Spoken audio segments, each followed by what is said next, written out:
Mic check, mic check.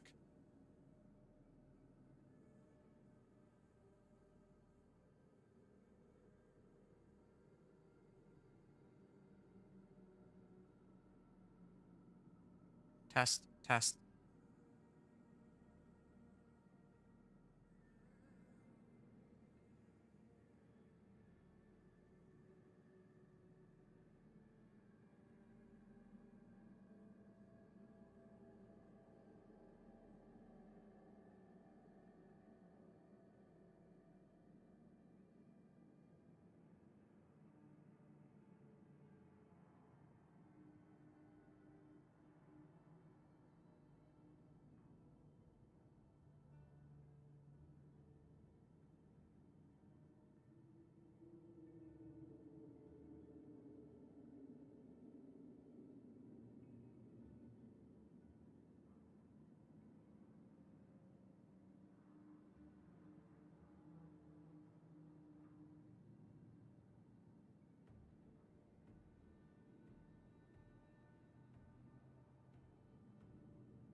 All right, sorry to keep you all waiting.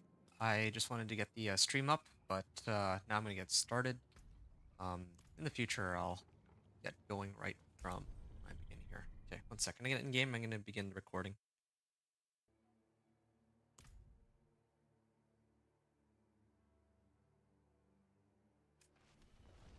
People. I'm not fond of people. Actually, hold on a second. I need to do something real quick. Okay. Let me try this again.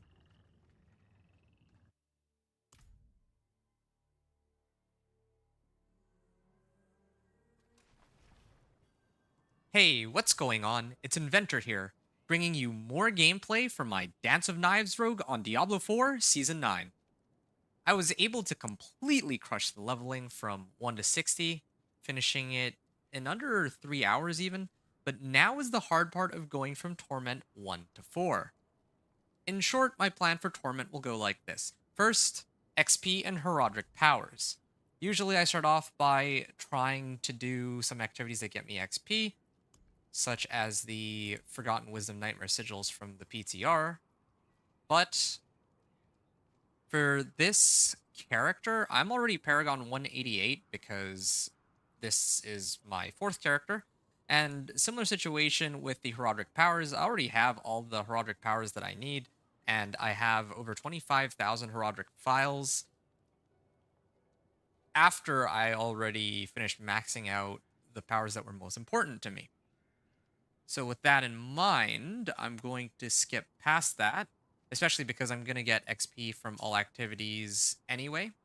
The reason why I prioritize XP is because there's the ability to get more Paragon points, which means more boars, more legendary nodes, and glyphs. Second, I want to do whispers for the whisper caches. I can get aspects out of them, tempering recipes, and ancestral gear. Third would be uniques. So for that, I would need to run the lair bosses and get uniques like the Grasp of Shadow gloves that should give me ranks to cutthroat skills. That includes Dance of Knives. Fourth is going to be masterworking through Obdicite from Nightmare Dungeons or reputation rewards, although I am already sitting on 4,000 Obdicite from my past characters. And then glyphs last, or rather leveling them. Uh, and I can get them to legendary if I want, but I'll only do it if I really need to get it to legendary. Otherwise, I think that's not a very good use of my time. Now, normally I try to do some limit testing by pushing the pit to see how far I can go with the level of equipment that I have going into Torment 1, but I'm gonna skip that this time around. The reason being that I just rushed into Pit 10 and I need to upgrade my gear anyway. That was the plan. When I was doing my 1 to 60, I basically threw on whatever I had and hacked together a character that could actually clear Pit 10. So my gear is still lacking in a number of ways. So the first thing I'm going to do to try and fix that is I'm actually going to replace my Star Shards legendary sword, or well, the 722 item power I have. Like, these are just items that I shopped from the vendor, right? So I'm going to get rid of these. Same thing with this one too. Also, this one was shopped from the vendor. I am quite grateful that they gave me this as a, well, yeah, I'm quite grateful they gave me these, but I'm going to get rid of them.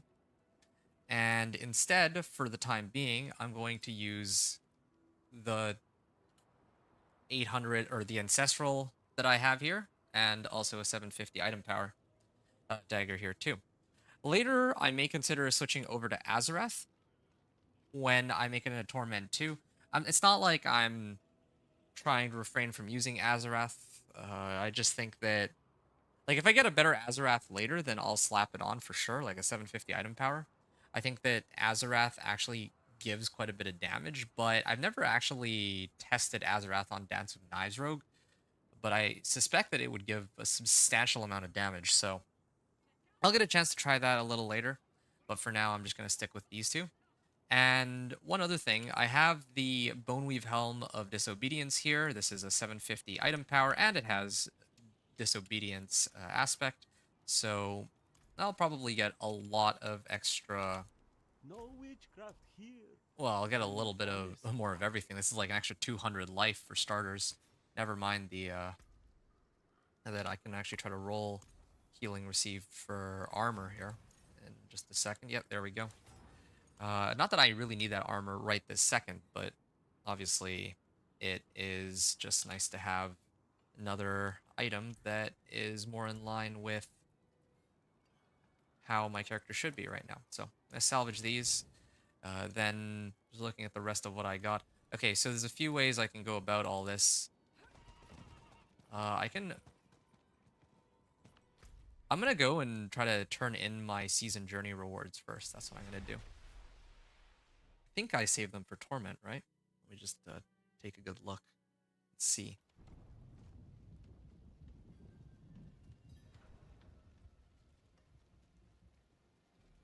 Okay, Roderick focus. Yeah, look at that. I've saved all of my rewards. So I could actually turn all these in right now if I really wanted to and try to gear myself up that way. But I think before I know I just said I was going to do this, but I just remembered I can actually go to the den too. The mercenaries, I have a bunch of pale marks that I could probably redeem and then trade them in to Fire for some rewards too. And I can actually get a cash from Varyana too, because of leveling her up. The report, I mean. I don't know. Maybe he wasn't real. Okay, unfortunate. Well, actually, the crossbow is nice because now I have a 750. Even if I don't get a ton of damage out of it, because my Dance of Knives rogue is using my dagger, or my one-handed weapon damage, I think, it's still nice to have because I'll get a lot more max life. Like, look at that. This is an extra 500 max life just out of that alone. More Malignant Hearts. And do I have... Oh, yeah, I do have plenty of Pale Marks I can pick up from right here, too. So, you can see here, I can choose to pick up some of these rewards if I wanted, but I think I'll hold off on that for now. I want to try to see if I can... Oh, salvage material, augment cash, but I'm already pretty good on all of these. I have plenty of scattered prisms, gem fragments, and salvage materials, but I'll restock, try to see if I can find anything that's a 750, or that's greater than 750 item power. I can try again. There we go. That's a great example of the bartering system being really helpful for me, right? And then I can also pick up some aspects here too, or the aspect caches if I really wanted to. I could use the one for Nebulous Bruise. I think that's a movement aspect that I don't yet have, but I think I'll, like, it's not, I don't really need it right this second. But yeah, I just wanted to show that that's sort of how it goes.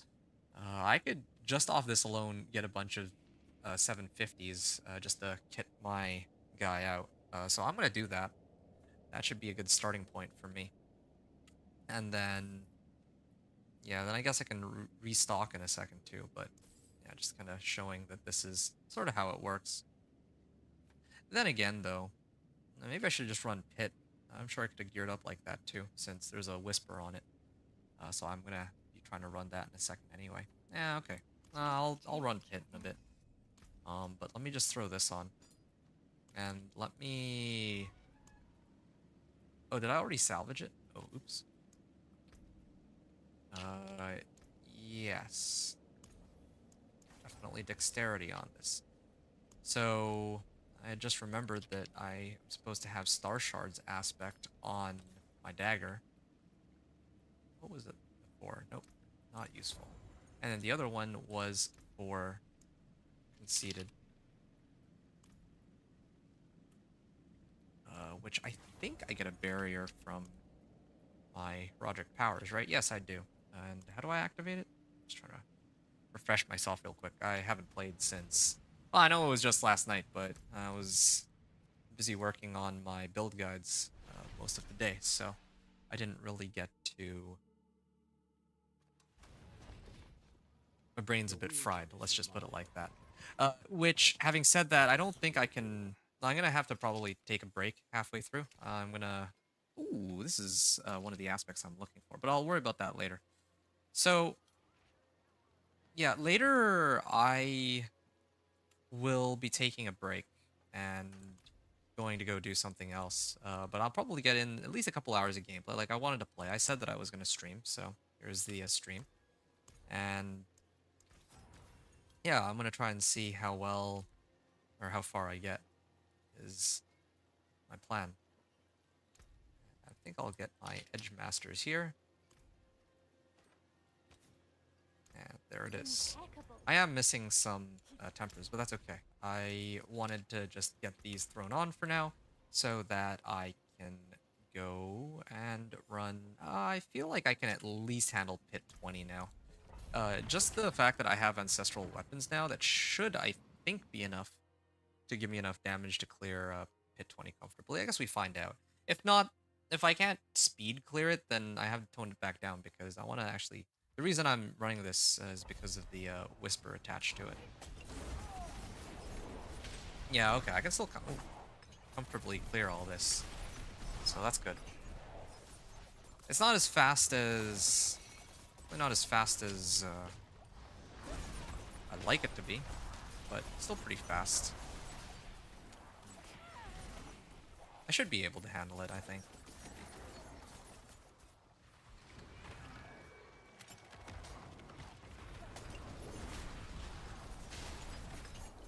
Yeah, it should be okay. I'm just worried that I'm not gonna, like, I'm gonna run out of time before the whisper ends. That's why I'm trying to calculate in my head if I'm making fast enough progress that I'd be able to still make it by the end of this run to clearing the whisper.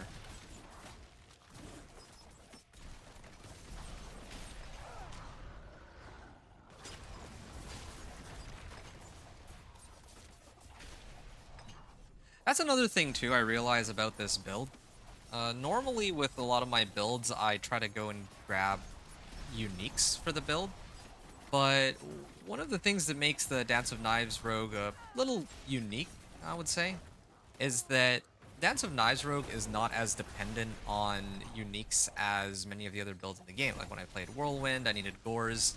When I played the any sorcerer, I'm always looking for Raiment. When I'm playing Companion Druid, I obviously need Storm's Companion. But with Dance of Knives Rogue, you just need aspects. You don't need any uniques. So I don't actually have to farm bosses. I just have to spam whispers or whatever things would give me the most loot so that I can act or get all of the aspects that I need for this build. That's what it boils down to. And with that in mind, that means that, well, I was saying that I would run Whispers. I mean, I need to run Whispers regardless to get the tempering recipes anyway. This is true. But if I want to really pick up aspects, then I just need to turn in all my renown rewards.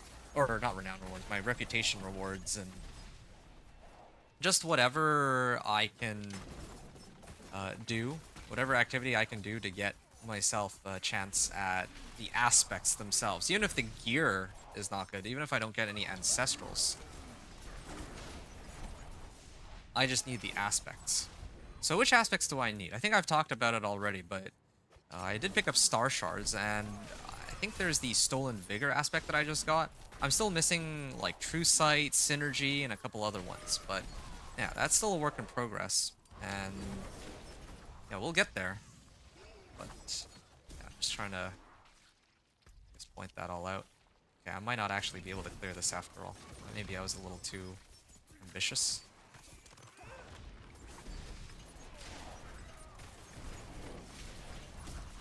I think part of the problem here too is the nerf that they made to concealment, because previously concealment used to give me perma-crit, but here I'm not perma-critting, so that's where a lot of my damage is missing. Because when I see the yellow damage numbers, they're just like so much larger than the standard damage numbers, and I don't have those anymore. Like I'm hitting for 600 regular damage, but then with Dance of Knives, or with the crit, it actually becomes like much higher. It's like double that, like a little over 1,000 even.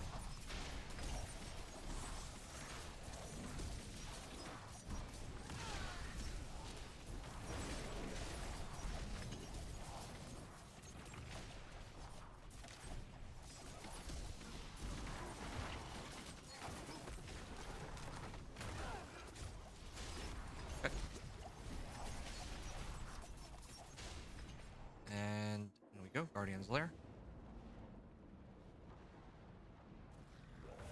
And let's fight the Blood Bishop. And yeah. So, as of last season, I made a number of, I made a number of adjustments to my Dance of Knives build. So, when the PTR was up, I was originally intending to make this into a Poison Imbuement Dance of Knives build, so that I can take advantage of there we go.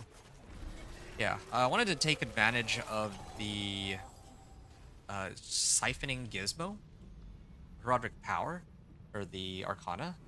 So what that does is it would take my dot damage and convert it into instant damage on like a lucky hit, right? But of course, they did take it out before Season 9 went live, so I had to switch my build back to being a cold-based build. Now, right now I'm using Shadow Imbuement. That's just because I'm trying to speed farm T1, basically. But I can get, I think, objectively more damage by switching out Shadow Imbuement for Cold Imbuement right now, because then I can get Frigid Finesse. I think this one is damage to crowd-controlled enemies, and double this bonus against frozen enemies. And I have ways to stagger my, well, to stagger enemies and all that, but yeah, that's just some things to consider. Okay, so the canny glyph is definitely one that I'll be looking for later. And for the time being, I'm just going to stick with Headhunter. But yeah, this is a pretty good one. Non-physical damage increases all the non-physical damage an enemy takes from you. So right now with Shadow Imbuement, my Dance of Knives still do physical damage.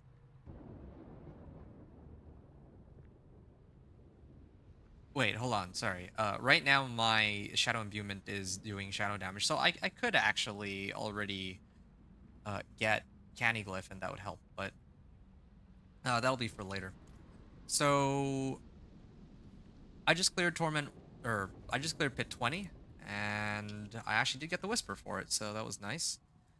Now, I want to continue upgrading my equipment and getting the aspects that I'm missing. There's also a run of the Undercity that's available. I'm kind of tempted to run that. There's like a number of things I can do right now. I'm just trying to figure out what order I want to do it in. I think I want to try to upgrade more of my gear first. Let's keep upgrading. Hey, Lee, there you are. I was looking for you specifically, actually, since I had told you that I was going to be playing. And I felt kind of bad that I didn't get to start the stream any earlier, but as I'm sure you can imagine, I was working on my videos, particularly the Whirlwind Barbarian build guide. I released that. I don't know if you saw it, or, well, I know you saw it. I don't know if you watched it from start to finish. Like, I saw your comment on it, so thank you again. Why are you here? Hey, man, I did start a rogue last night. I got him to level 10. Nice. Yeah, I think I showed... I did my 1 to 60 leveling process pretty quickly with my Dance of Knives rogues, so you can actually see my 1 to 60 run where, you know, I think I cleared in just over 2 hours, if I remember right. I have to, like, rewatch. But, yeah, it was fast. I don't remember if it was 2 hours or 3 hours. I feel like 2 hours might be a little too fast, but anyway, you get the idea. Yeah, it was a good run.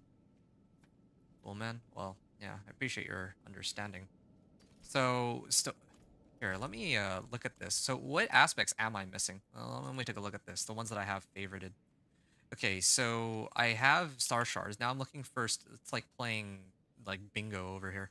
I have to get Stolen Vigor. I already have that. I'm just gonna salvage it. So I'm looking for Synergy, True Sight, Clandestine, Cold Clip. And okay, I'm gonna start working my way through this. So first thing is, oh, and I also am gonna replace my amulet with a 750s across the board here. Max Slice, Shadow Resistance. Okay, my current one has crit chance and attack speed, which is good, but I'll take my chances and see if I can roll off what I have here. And this is another 750. So I'm going to throw that on. I've been practicing. And try to see if... I mean, I could get movement aspects, but I don't really need Nebulous Bruise right now. Let me see if I can find other gear that could help me. So, Shadow Clones mimic the imbuements. Well, Shadow Clone got nerfed pretty hard this season, so rip to Shadow Clones. I just want to double check this. Okay, everything except for pants and boots are 750s by now. Ah, Blade Dancer's gloves. Now this is a nice one. It's got attack speed, max life, dex. Probably even roll off max life to try to get crit strike chance, so I'm going to do that instead. Still Tunic of Disobedience, and I'm gonna re-roll. Masterworking Cache. Yeah, Masterworking Cache is nice if I needed it. Maybe I would grab it on this character, but I don't think I need it. Ring of Pestilent Points. Yep, there. And do I have any other aspects that really help me here? Doesn't really feel like I do.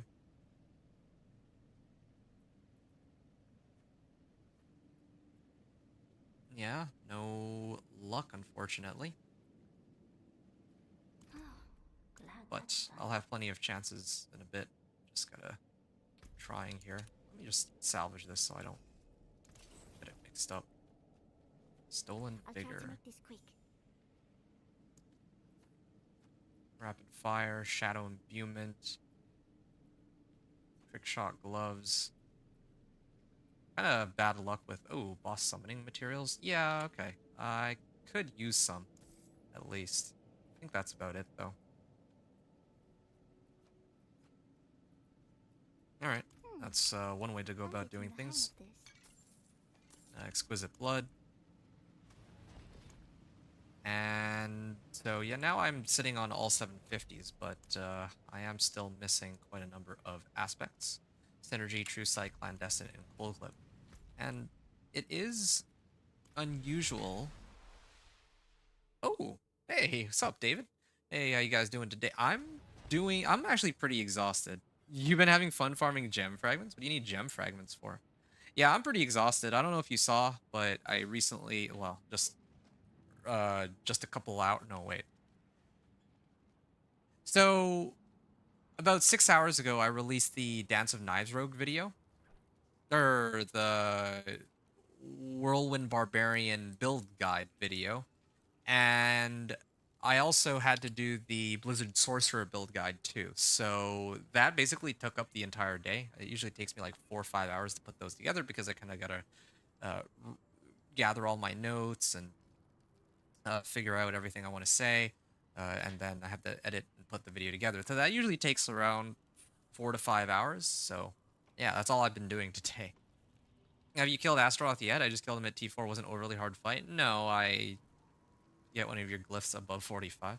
I did kill Astaroth already. Yeah, I am pretty sure I did that fight with a companion druid when I ran the escalation sigil in an effort to try and unlock the heraldic powers at the start of the season, when I wasn't sure like how to.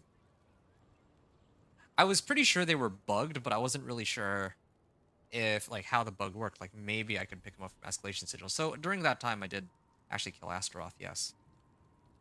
So now I can. Hold on a second. Yes, that was the other thing I wanted to do too. So on all my other characters, I keep saying I'm gonna turn in uh my season journey rewards. I'm gonna turn in my season rewards. I'm gonna finally turn in my season journey rewards and see. Oh, cutthroat archetype cache. I'm gonna try to see if maybe one of these might be some of the aspects that I'm looking for. This is probably the best character to pick these up from. I realize Rogue Cutthroat. Well, that's convenient for me. Except for some reason, the rewards here, like, I can't pick them up. Is it bugged? Oh, I think it's bugged. I'd have to leave and come back, I think. Yeah, give me a second. So, I'll pick this up. Quiet here. Mostly. Pick all these up. Pick all these up. And the other reason why I want to pick these up too isn't just for the caches, but it's also because of Smoldering Ashes. Yeah, I've been putting off actually using these Smoldering Ashes, and there's a couple different like there's a few options I can do to make my life a lot easier, but I think this is probably my preferred one that I should have been using from the very beginning. I wanted to turn in all the season journey rewards on my companion druid, but I wasn't able to do it on the companion druid because the powers were bugged at the time, meaning that I couldn't go through the season journey. But now, on this particular character, I think that it's good that the season journey is working, or the powers are working, so I can do the season journey and all that, so that I can actually unlock the aspects that I'm looking for. So that's again, first priority. Whatever sources I have to gear up is my plan. That's what I'm gonna do. To get one of my glyphs. Oh, David, regarding the gem fragments, have you gone to the jeweler and converted your fragments into other fragments? Wait, which one was it? Jeweler gem fragments. Yeah, this one. I actually did this the other night. That's why I'm asking, right? With the companion druid, I think I was trying to level my glyph to 46, and I found out I didn't have enough emerald fragments, so I used this and converted some of my fragments into the other fragments. So I don't know if that helps at all. You've been leveling your two glyphs too. Good And you okay? Two are talking to each other. How do I get all my jewelry unlocked? So it had to be on Torment 4. I'm not sure what you mean. You don't need to have all your jewelry unlocked for Torment 4. David saying, seeing Hydra has already done a pit 135. Wow, that's kind of crazy. They don't even know where to get started there. Broken Much and Thorn, Spiritborn hitting trillions, not as much as season 6 that well no, I don't think anything beat season 6, but in the first place, like why is Thorn Spiritborn able to hit for trillions? There's probably a bugged interaction there, right? And I don't even know what to say for Hydra there. Drew up there for Pits is like Pit 103, doesn't look too bad this season. Here, let me take a look at the Helltides .com leaderboard. Because the Helltides.com leaderboard is so bizarre because every time I check the Helltides leaderboards, it, I mean, it only says that Spiritborn is at 117, Druid's at... Actually, you guys said that Druid's up there for Pits 103, but there's actually already a Druid that cleared Pit 109. If you...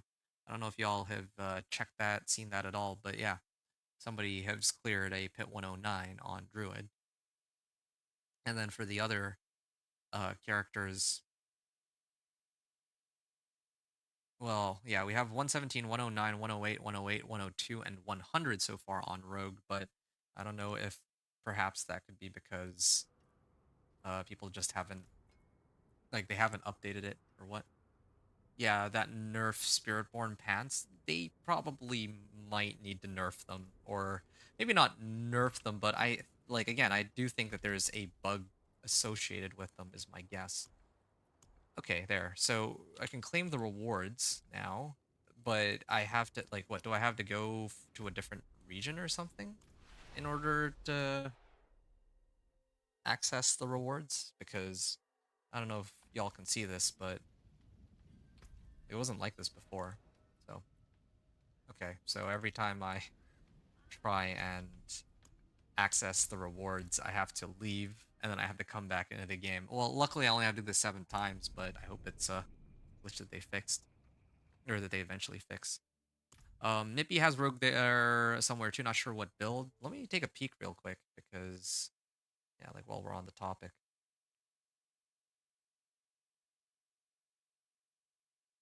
Poison Trap, Dash, Caltrops, Dark Shroud, Concealment, Death Trap. It looks to me like another Death Trap or Poison Trap oriented build based on his skill set there.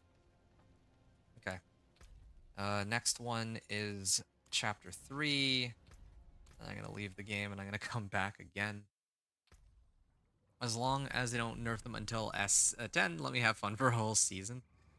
Yeah, you know, I, I don't know. Well, I'm not even gonna comment on Spiritborn. I should, like, I shouldn't even be surprised at this point that there's some buggy interaction with those pants. Like, I should just expect that this is how it goes nowadays. So that in some seasons there is going to be this one thing that is just dominant, right?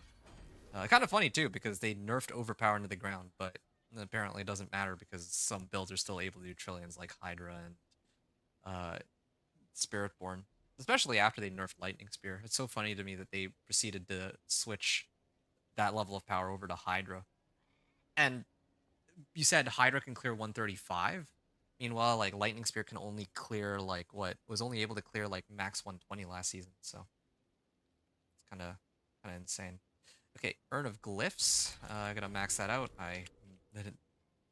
I'd rather reduce the amount of time it takes to level up my glyphs to legendary if possible. And then the rest of these, I don't think I've opened a single Herodrim's Locket. I don't even think I do Herodric's Strong Rooms either anymore, since I have all my powers. And I don't even think I run Astaroth, really. I can save my last Smoldering Ash, but these first two are far and away the most important ones for me. So now I can actually start going through these one by one. I know it's not going to be the most exciting gameplay, but it has to be done. Hey, there's an Ancestral Sword. Stolen Vigor. Well, this is actually a better upgrades and aspect. Yeah, this is better than what I have. It is a better weapon than what my dagger is right now too, though, so I'll wait until I can find something better, perhaps. Okay. This is better than my pants. I was looking for an upgrade on these. I actually wasted some mats for that. Oh, manual agile augments. Chances for dance and knives deal double damage. Good. Maybe one of these will give me the recipe I'm looking for. Like legendary agile augments if I'm lucky. We'll see. Okay. Let me just salvage all my old gear, except for this one. This one actually might be a good contender for my current amulet, although I don't think it's gonna make a... I don't think it's gonna matter in a second. I probably will find better loot. Most useful. I'll bet... Oh, look at that, a unique bow. Wind Force. Yeah, well, I don't really need that. Journey Cache. I like doing it one by one, so I can see what kinds of rewards I get. Although I should have probably organized my inventory just a little bit better, since I don't know what order I picked stuff up in. Okay, there we go. Ancestral Ammu. Come on, Jade Dex. No, it's max life and max resource, but yeah, it's too bad. Lair Cache, Journey Cache. Ah, 2GA sword. Nice. Max life and vulnerable damage. Okay, well, I need 2 swords anyway, so look at me. Hanson amulet. Alright, save this one for now. I already have plenty of rings. Dex. Lucky hit chance. I don't think I'll be using this one. Dex. Oh, more stolen vigor. Disobedience. I kind of wish they'd give me more aspects that I actually don't yet have. That would be my wish list for this Christmas. Alchemical advantage. I don't think I need that one. Burst for an additional amount of damage. I can hold on to this one for now, in case I, for some reason, don't find anything better. But that would be a bit of a stretch at this point. Yeah, I burned my obols for... or my pale marks for nothing, it feels like. Wraith... or Writhing? Band of Trickery? Man, I can't talk today at all. Subterfuge cooldown reduction. No, this is for traps. In fact, let me actually start throwing in the uniques that I have no intention of using. Oh, yeah, this used to be my old Sorcerer tab from the previous run. Now I can switch it over to Rogue. So I'm going to do that. Writhing Band of Trickery, Sky Hunter, and this. Okay. Eyes in the Dark. Don't need that either. So, I'm going to open some more caches. Let's see what I got here. Gloves, crossbow, ring.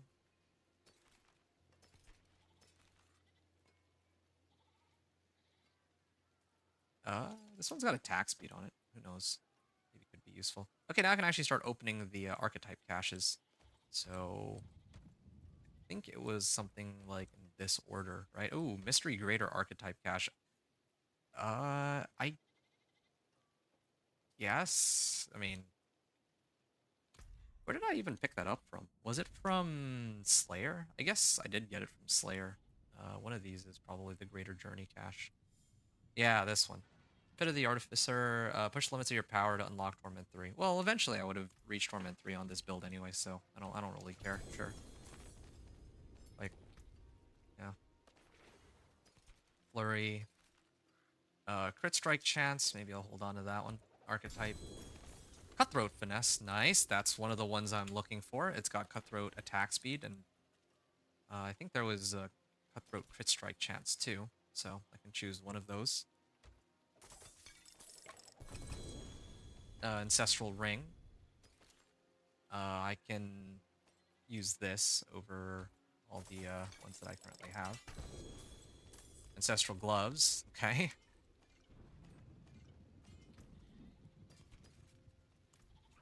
I mean, one of my characters needed these.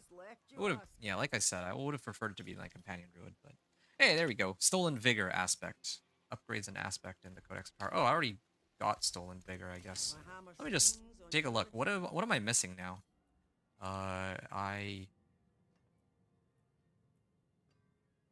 Yeah, it's still stolen vigor. just need Synergy, True Sight, and the other ones. Okay, Lair Cache, Living Steel, and Judicator's Mask. Not bad. Maybe I should have opened that one in like a higher Torment though or something. 3 to mobility skills, +4 shadow imbuement. Well, it's too bad really. This actually seems like a pretty cool unique. I don't recognize this. I feel like this is got to be a unique. But unfortunately, Dance of Knives is not actually a mobility skill, so this doesn't help me, sadly. It doesn't even give me movement speed. Then again, I don't really... Wait, mobility skills grant plus 100% movement speed for 2 seconds. Okay, well. Huh. Assassin Stride. I still would rather get like a set of boots with ranks of Dance of Knives or something. Mystery Gritter, Archetype Cache, so all of these are GAs, I guess. Subterfuge Efficiency, that's for... Subterfuge is for like Smoke Grenade or Concealment, yeah. Pit Fighter's Gull. Casting Smoke Grenade increases my crit strike damage by 45% for 6 seconds. Okay. Well, Smoke Grenade cooldown reduction as the GA. Well, let's go. And crit strike chance, too. Why not? Alright, 6-second cooldown on Smoke Grenade, and it increases my crit strike damage by 45% for 6 seconds. It leaves behind a cloud of shadows. Alright. So I'll always have this available, except I'll have to interrupt my Dance of Knives every now and then just to cast it. Which is too bad, but whatever. That's pretty amazing. That's like free damage, right?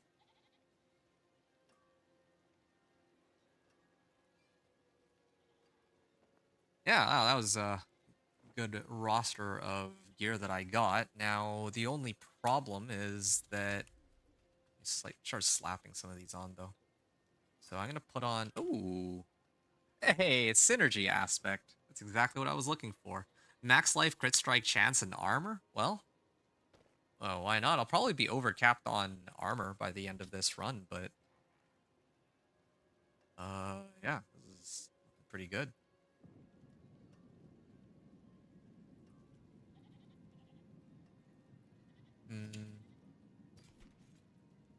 What else do I have? So I wanted to replace my weapons for the 2 swords I had. I'm trying to see if I need to salvage this, because yeah, I could do that. I lose out on a bit of life, but I think that's for the better. Okay, I would salvage this. That way I get the aspect. Then I have the 2 swords here. Then I can actually... Wait, I'm a little confused here. Okay, it would be the sword. So sword, and I wanted to temper them.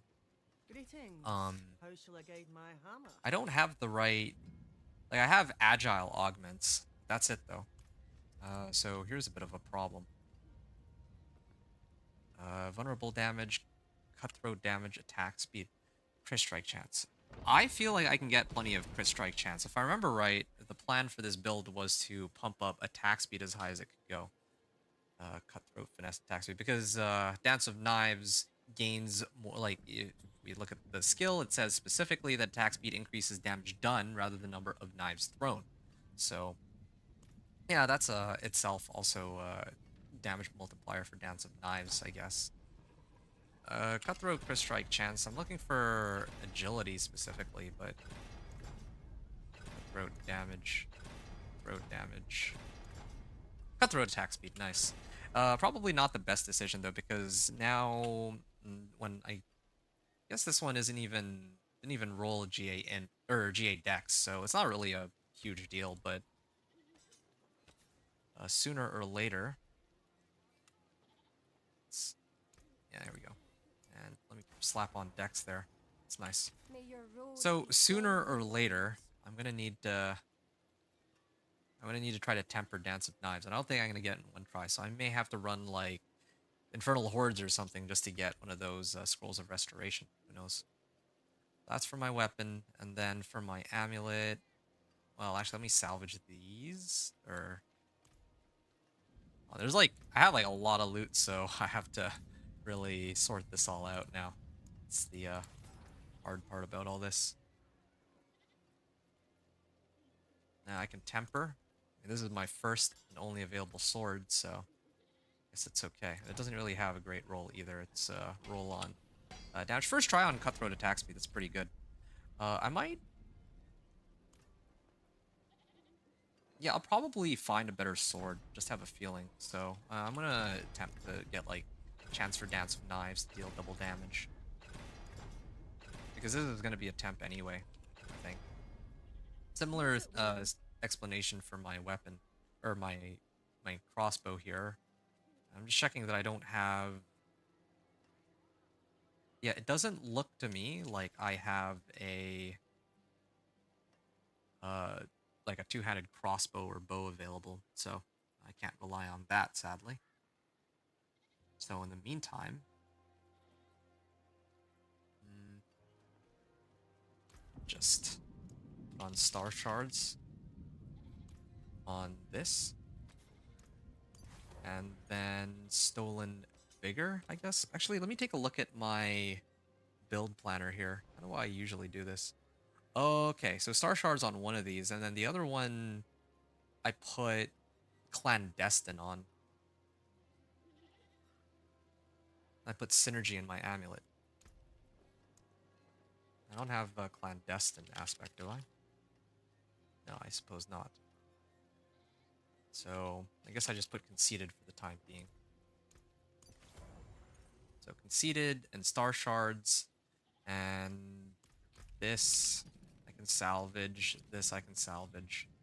This one's got attack speed, but resource cost reduction as one of the modifiers is kind of a dead stat. I'm gonna get rid of the other ones. I do like attack speed on these Blade Dancer's gloves, but I'll hold on to these two. But I don't think I'm gonna be switching over to them anytime soon, just because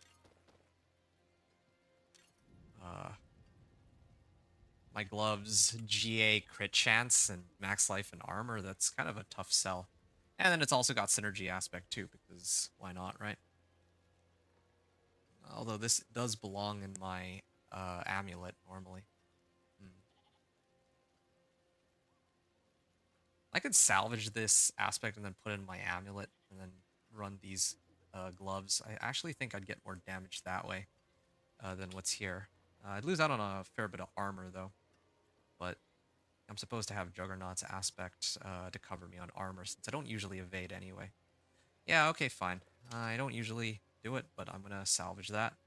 And oh, this is a good amulet actually. Attack speed.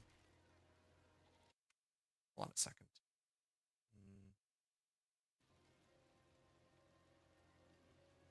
Crit chance. Yeah. Useful amulet. Hold on to this for now, and I'll maybe salvage my other daggers, except for this one. This might be a decent temp if I wanted to switch over to that later or something.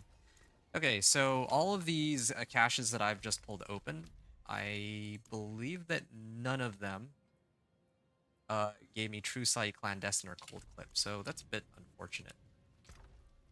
So I salvaged the Ancestral Gloves, so I can put on, let's say, this one, and then attempt to roll off Lightning Magic is Resistance neither for attack good speed. nor That was evil. my plan. How may I help you?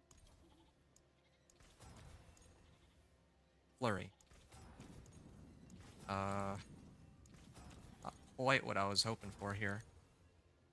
Yeah, sorry guys, I know you're still talking in chat, but yeah, I want to sort all this out since, you know, I'm going to be running this for a while, so might as well, yeah, I want to get this all done now, and then that way later I can just play and not have to worry about any of that. Smoke grenade duration, smoke grenade cooldown reduction. Well, I already have it off on like yeah, I already have 41%. Let me just masterwork this, or I would masterwork this. Oh no, it is account bound. Okay, I was gonna say that maybe somebody out there might want this, but oh, even better, it gives me crit strike chance. Damage on next attack after entering stealth, 400%. I don't know what mending obscurity is, but I guess it doesn't matter. Okay, see you in a sec, David.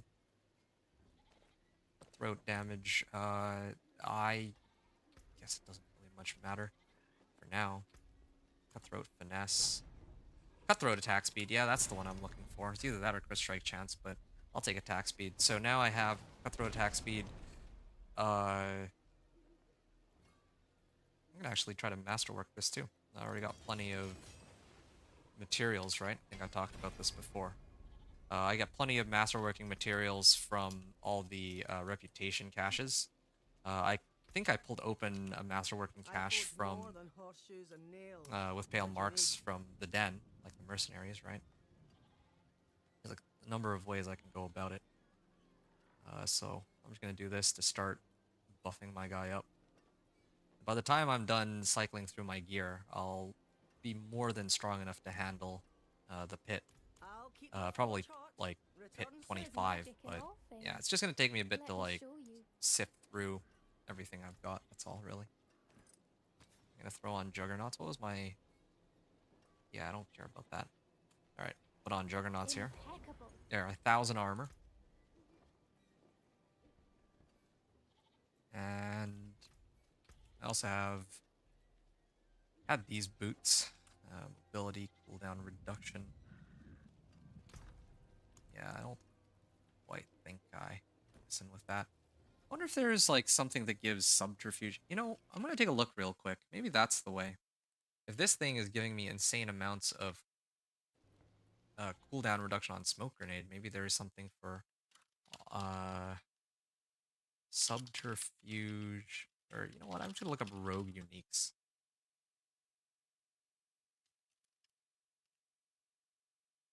Okay, so there is an item called the Umbra Crux that has 7 to 9% subterfuge cooldown reduction. Rithing Band of Trickery earlier, I had that and it was non-GA and it was like 8%. It could be 8 to 12.5% apparently. Probably with a GA it could get even higher. And that's it. Those are the only two options. Well then. Alright. Fine. I also still have plenty of armor. I don't even have Elixir active, so I think it would be a good time to try to roll for some natural resists. Okay, that's kind of overkill. Let's do fire resists, yes. Poison resists. Lightning resist, that's good. And there's some other ones I can pick up. Life per 5, I'm gonna roll that off. Resistance to all elements, why not? Now all that's left is for me to deal with cold resistance here. So, I could probably just use my jewelry sockets to sort out the remaining resistances to get into Torment 2 comfortably. So, let's see what else I can switch out here. Oh, yeah, I remember. There's this ring. It's too bad, really. I do wish that some of the modifiers were better. Or rather, that the GA rolled into something other than this useless modifier. Yeah, now I can get either dex or attack speed here. I can actually try for attack speed. I'll try attack speed for once. I can always switch it over to dex after. So crit chance, attack speed, max life. That's pretty solid, I would say. Okay. I just realized I didn't bother to temper or masterwork this yet either, so should do that. Oh, cutthroat attack speed first try. And I could even do like subterfuge cooldown reduction. I think that I'm gonna have to, actually. This is a clear-cut option that I should always get subterfuge cooldown reduction from here on out. It's kind of a no-brainer now because concealment as a subterfuge skill, I want to get concealment down to the point where I can just keep recasting concealment to get perma crit, but or as close to perma crit as I can manage. But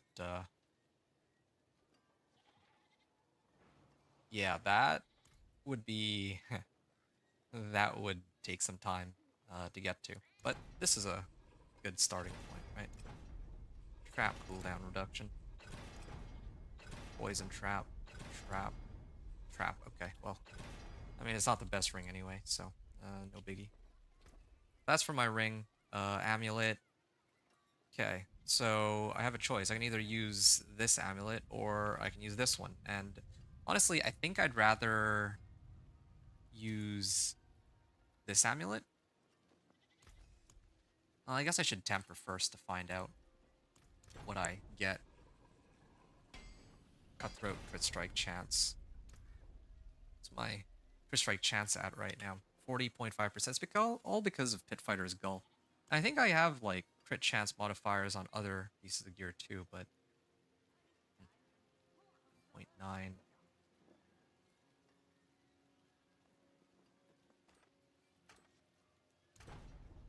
Cutthroat attack speed 20%, and then agile augments. Need Dance of Knives. There we go. Dance of Knives to deal double damage. I will opt to masterwork this just for the time being. Not gonna try to re-roll. That would be really expensive for no reason. But yeah.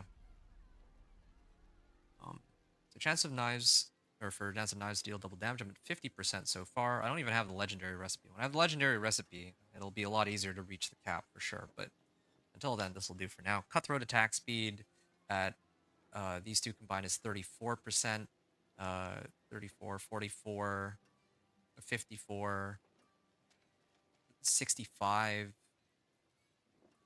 And then where else am I getting attack speed bonus from? 18%. That brings you up to like 83% so far. Although I learned that there were like 2 different caps for attack speed. I don't know exactly how that works with Dance of Knives.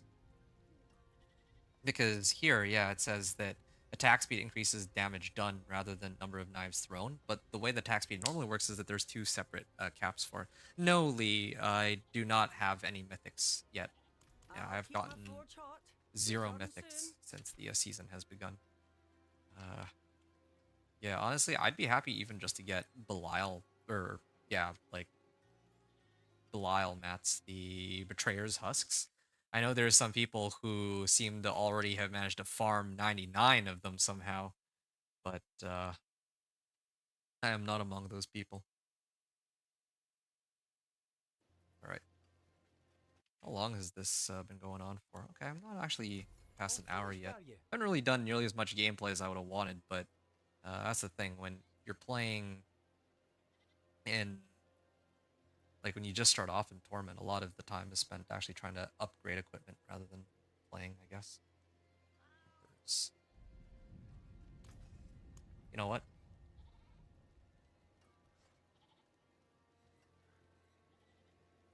It's fine. Just gonna leave it. Okay. Attack speed, crit chance, cutthroat attack speed. Do I have another? Oh, I'm supposed to put like a utility temper and all that. Yeah, sure. Smoke grenade cooldown reduction. Lucky hit chance. Ah, okay. I'll worry about tempers later then. Here, do I need some temper on this? I do. I just don't know which. Siphoning strikes. Concealment cooldown reduction. Yeah, probably need rogue cloaking on this build now that they've adjusted the way concealment works. It's all going to be concealment cooldown reduction. That'll make it easier to guarantee that I get crits. That's how I'm going to do it. At least it gives me something to work towards. So, at this point...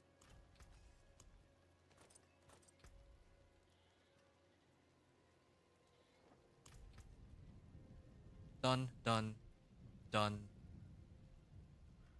I haven't tempered anything onto this. Sure. Maybe I can get... I just realized I was supposed to save that slot for... I'd forgotten. I was supposed to save it for concealment cooldown. So I'll leave this for now. And then my boots... Sorry, my crossbow's good.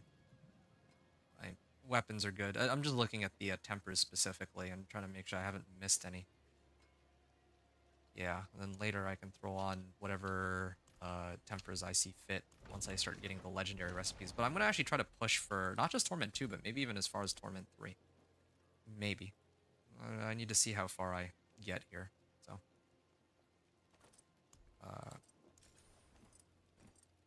Yeah, I got plenty of scattered prisms, so I'll do it. This one, I will gladly burn a socket into.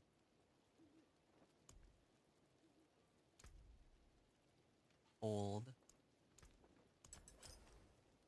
Sapphire fragments. Don't really have enough gem fragments to just spend them willy-nilly. Okay. Could do a diamond. It's either a diamond or a sapphire. Do another sapphire, sure. This will do. Just fire and poison. We'll worry about that later then.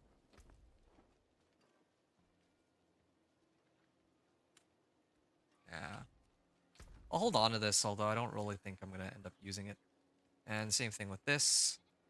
Same thing with this. And my boots. Okay. Let me try to see what I can do with my boots.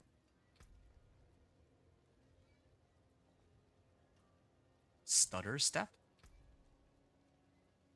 Nah, don't need that. Mobility cooldown reduction. Yeah, none of my skills are... Okay, movement speed. I mean, not very many choices there. Okay.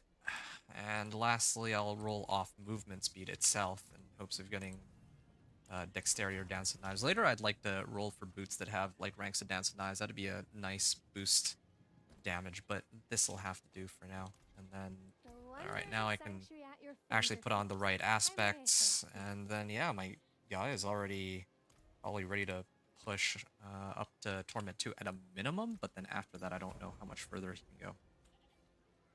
So, crit strikes grant 15% movement speed. It's fine. I have Juggernaut's aspect on that. That's correct. My weapons have the correct tempers. They're good. Here is where I'm going to have to start switching it up. Aspect of Synergy belongs on my amulet. I did salvage an ancestral for it for a reason. On my ring, Edge Master's all ready. I can run Inner Calm, I guess. And then on my gloves, I can run Conceited. Oh wait, no, I already have Conceited active. Oops. Stolen Vigor. Yeah, there. Maximum stacks. Cutthroat skills deal increased damage. They become unstoppable for a period of time. Yeah, I mean, I think that's about as good as it gets for now. Later, I'm gonna try to switch things up further. I don't need all of these aspects, I suppose. Maybe, like, I still am missing True Sight, Clandestine, and Cold Clip. But I guess hypothetically, I don't need all three. I'd probably just use 2 of the 3 and I'd be okay. But, yeah, that's for me to figure out later. Oh, and then, of course, the whole reason I added sockets was so I can load up on Dexterity. Yeah, this is way better, though. I actually enjoy loading up on Ancestral equipment for some of my gear rather than going for 750s. It's probably part of the reason why it takes so long for me to do my runs of the pit. Or of, like, once I make it 1 to 60, usually it it takes a bit of time for me to, like, gear up and all that. But anyway. Alright, I am pretty loaded with everything. I didn't even bother putting any Paragon points, although by this point I'm sure I would be able to get at least another Paragon board. But sure, I'm going to try again. Hit 20, all the correct aspects, all the correct tempers, and I'm almost certain that this will be total overkill. Just to put into perspective, my Dance of Knives went from doing like 3.3k to like 8.6k damage, so this should be kind of insane. Alright, before I go in, I just want to read here what you folks were talking about. That was a lot of stuff you guys wrote. Okay, will I go top down or down up? Yeah, I should go top down. Otherwise, I'm gonna get confused, like really confused. Some boss mats. Some I've been on 2 hours. I just got off. That's fine. So, much.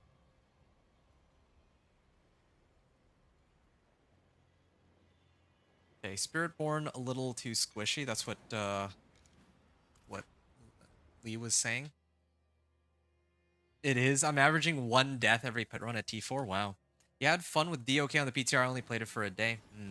Yeah, I think I talked about this before, that I didn't quite know what changes they were going to make to the Dance of Knives rogue, so I didn't want to play Dance of Knives until I got the final patch notes. That was my kind of my reasoning there. Wouldn't surprise me if Blizzard retunes Hydra mid-season and it gets a pretty bad nerf. Retunes Hydra mid-season. Oh, I'm not sure. It depends. Is it a nerf or is it just like the raw amount of damage that they were supposed to be doing in the first place? That's why I don't want to play it. Fair enough. David, are you building a druid? Oh yeah, right. And then of course, yeah, David has his reasons for not wanting to play druid, of course. I want to check out druid on Diablo Immortal. Okay, cool. Enjoy then. You're can't wait to do my rogue. Nice. Yeah. Good luck with your rogue then. We're watching Flurry play, or Slaydrop play Flurry. Looks okay. Nothing amazing. Really? That's surprising. I actually thought that with the new unique that Flurry might actually be might be some kind of crazy broken interaction with it, but I suppose perhaps that I was mistaken. I'd rather play Penetrating Shot if I was going to play another rogue build. I see. You're very good as rogue flurry build is OP. He one-shots everything? You think so? Pretty average DPS. I wouldn't know what average DPS is at this point. I'm doing flurry build next. Okay. Might buy some Belial husks. Well, I mean, I wouldn't want to condone that kind of gameplay, but if that's how you enjoy playing the game, then have fun, I guess. Just don't like Pablo builds? Well, what is a Pablo build?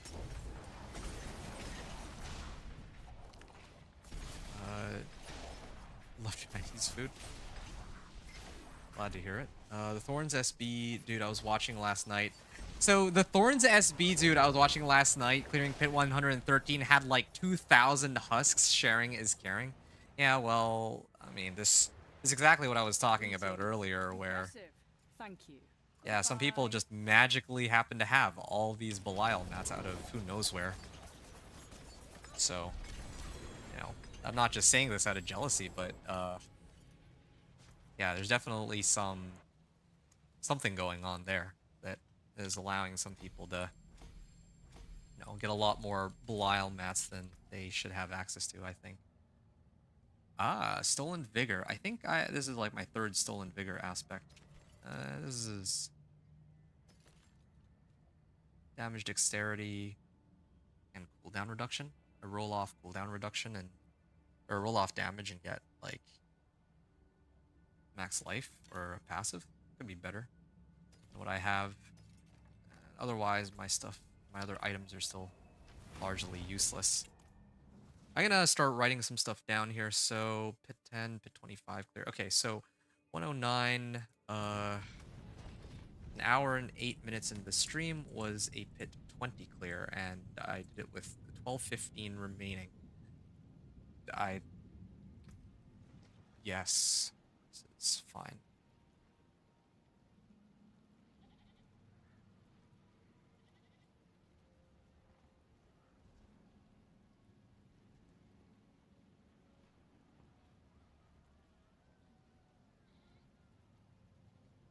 GA swords, pants, pit fighter's gull, and well, I guess that would just be the starting point. I don't know if I can mostly correct tempers. Same on board as pit 10.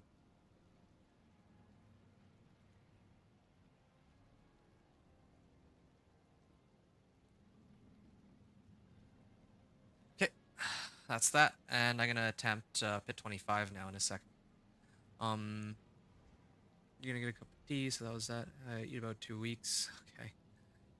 When did YouTube add this ranking thing? Not too keen on the colors. They added that in like a couple of weeks ago, I think. Like I only just recently noticed. I was wondering what the heck it was. Do you get your first? So I answered that. Back, someone was saying there is a bug with Hydra with Elementalist aspect and Infusion. And something else they said, I forgot. I would explain its crazy damage output.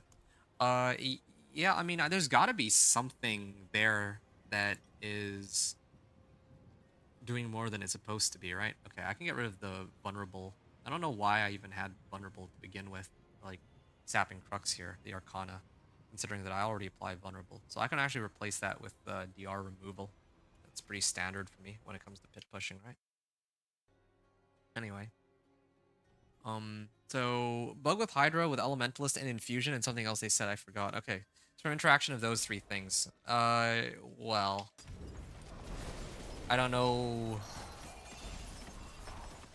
I wish I had something profound to say, but I kind of don't. Like, yeah, I'm not really all that surprised that there's some bugged interaction there. Just seems pretty standard procedure at this point. Like, I want to be optimistic about it, but they nerfed Overpower into the ground, and then they let Hydra, they just made Hydra into like a super strong, like maybe too strong setup. And maybe even Spiritborn might be in a similar boat too, I'm not sure. Anyway. C player getting mythics. Wait, hold on, I kind of missed. It's kind of hard to play with one hand while I'm like trying to scroll through chat here. I mean, like this is one of the best builds to play one-handed, but I still need to look at what direction I'm going in. So, how about you, David? I can't even think about mythics at the moment. First one I'll be going for is Ring of Starless Skies. Well, I don't think you're supposed to be going for the mythics. I think the mythics go after you. I think is how it usually goes, right? That's why what I say, players getting 100 mythic, it's crazy. 100 mythics. People getting 100 mythics, like actually? I don't believe the drop rate for mythics is still quite low. I never said anything in patch notes about how it got buffed. Well, maybe it's just people who are running the like their unlimited Belial husks, right? Because I mean somebody's clearly doing something to allow them to get that many Belial mats. It's kind of crazy. They're getting mythics. You guys got to see the Druid high pit tier clear build. Dude was making the monsters dance. Was it the singing Druid? The one which just shouts at them nonstop and then does damage off of Flesh Render, I think it was. It should be this. I don't have one mythic yet, but I do have a spike. But you can craft a spike to get one for like 50,000. Oh, 50 million. Ah, Ring of Starless Skies, right. But you do need the runes for it too, though. I don't know how easy it's going to be for you to find those runes. Or for David to find those runes. Only want Ring of Starless Skies. Shadow Falls, that doesn't make sense for me for a Thorn Spiritborn build. Losing out on Thorns out. Oh, right, because then you lose out on Razor Blade. You said it doesn't make sense for you, but I mean, keep in mind that Shadow Falls Death does give like one to all passives, and I'm sure that Spiritborn has a few passives, more than a few passives that would grant them a colossal amount of damage too, right? Even if their Thorn stat isn't as high. So, I wouldn't know what's better. I'm just pointing that out for consideration.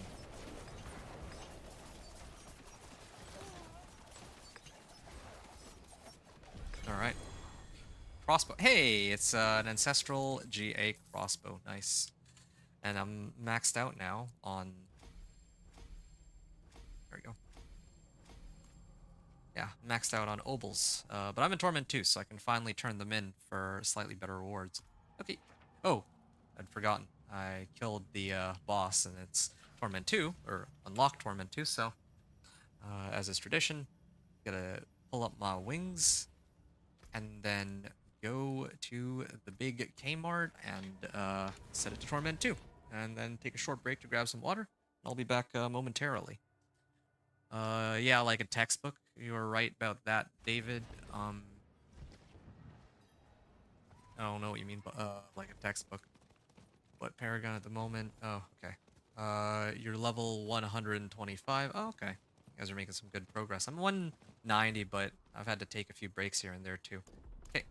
Torment 2, here I am. I'll talk to you folks in a second. Just gonna grab some water, take a short break, and I'll be back.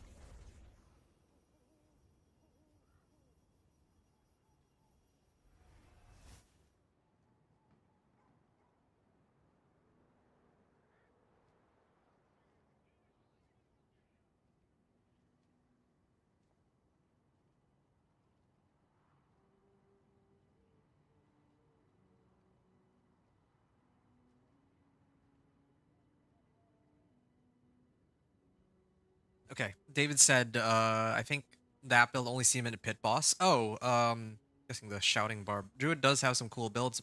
It definitely does. But aesthetics is still too off-putting. Yeah, no, I understand.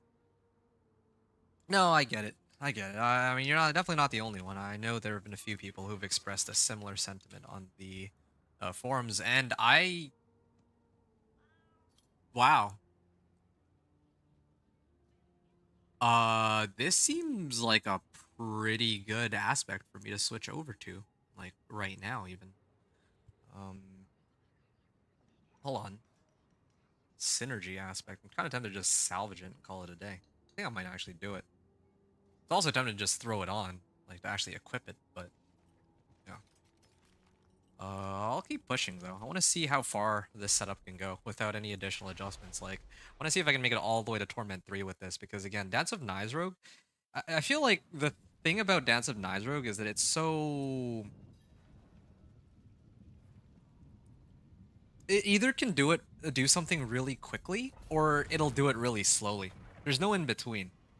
There's like some builds where, okay, like you progress from, let's say like pit 20 to pit 25, and you go down by like a minute or two. For Dance of Knives Rogue, it's like, okay, if I can't do pit 25, then,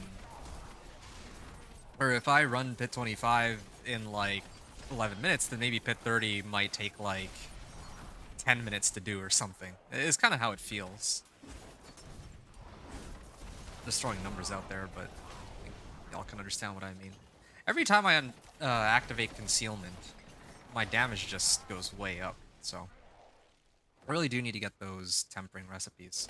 I didn't get nearly as many tempering recipes as I had hoped from all the reputation caches that I opened.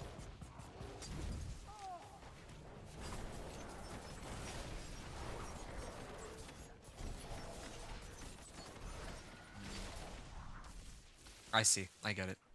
Because whenever I pop this, I get 45% more crit strike damage for 6 seconds. And when I use concealment, then I get like a huge boost of damage, so that's why my damage is so contingent on concealment. Interesting. Oh, yeah, right, I gotta do it all over again. And... there. Which build clears, or which druid build clears pits 150? Nothing clears 150. Nothing clears 150 yet. Just you wait. Somebody will find something. Just imagine. And be another crazy interaction. It's probably gonna be with a stupid rotting lightbringer, like the new unique. Because I noticed that, like, a lot of the times when there's a broken interaction, it actually does get caught in PTR. I don't know how Hydro has slipped through the cracks, but when it comes to when it comes to a lot of like broken interactions, they tend to get like discovered pretty quickly, I feel like, in the PTR, right? So then they, like, the developers have to do something about it. They can't just let it fester. Kind of, I think, believe that's what happened with siphoning Gizmo. That's why they removed that Arcana in the first place, right? But the thing about Rotting Lightbringer and the Poison Puddles is that the main complaint that people had was that it was too weak, so they made some adjustments to it. So now it's a version of the item that wasn't quite available in the PTR, I guess. And that leaves me wondering, like, how good is it actually? Or how good could it actually be? Like, if there's some kind of bug with it, right? Like, I don't know. Maybe there isn't. Maybe it's a perfectly balanced and functioning item, but knowing how things go in this game, I have my doubts. Yeah, broke that damage reduction with my Arcana there.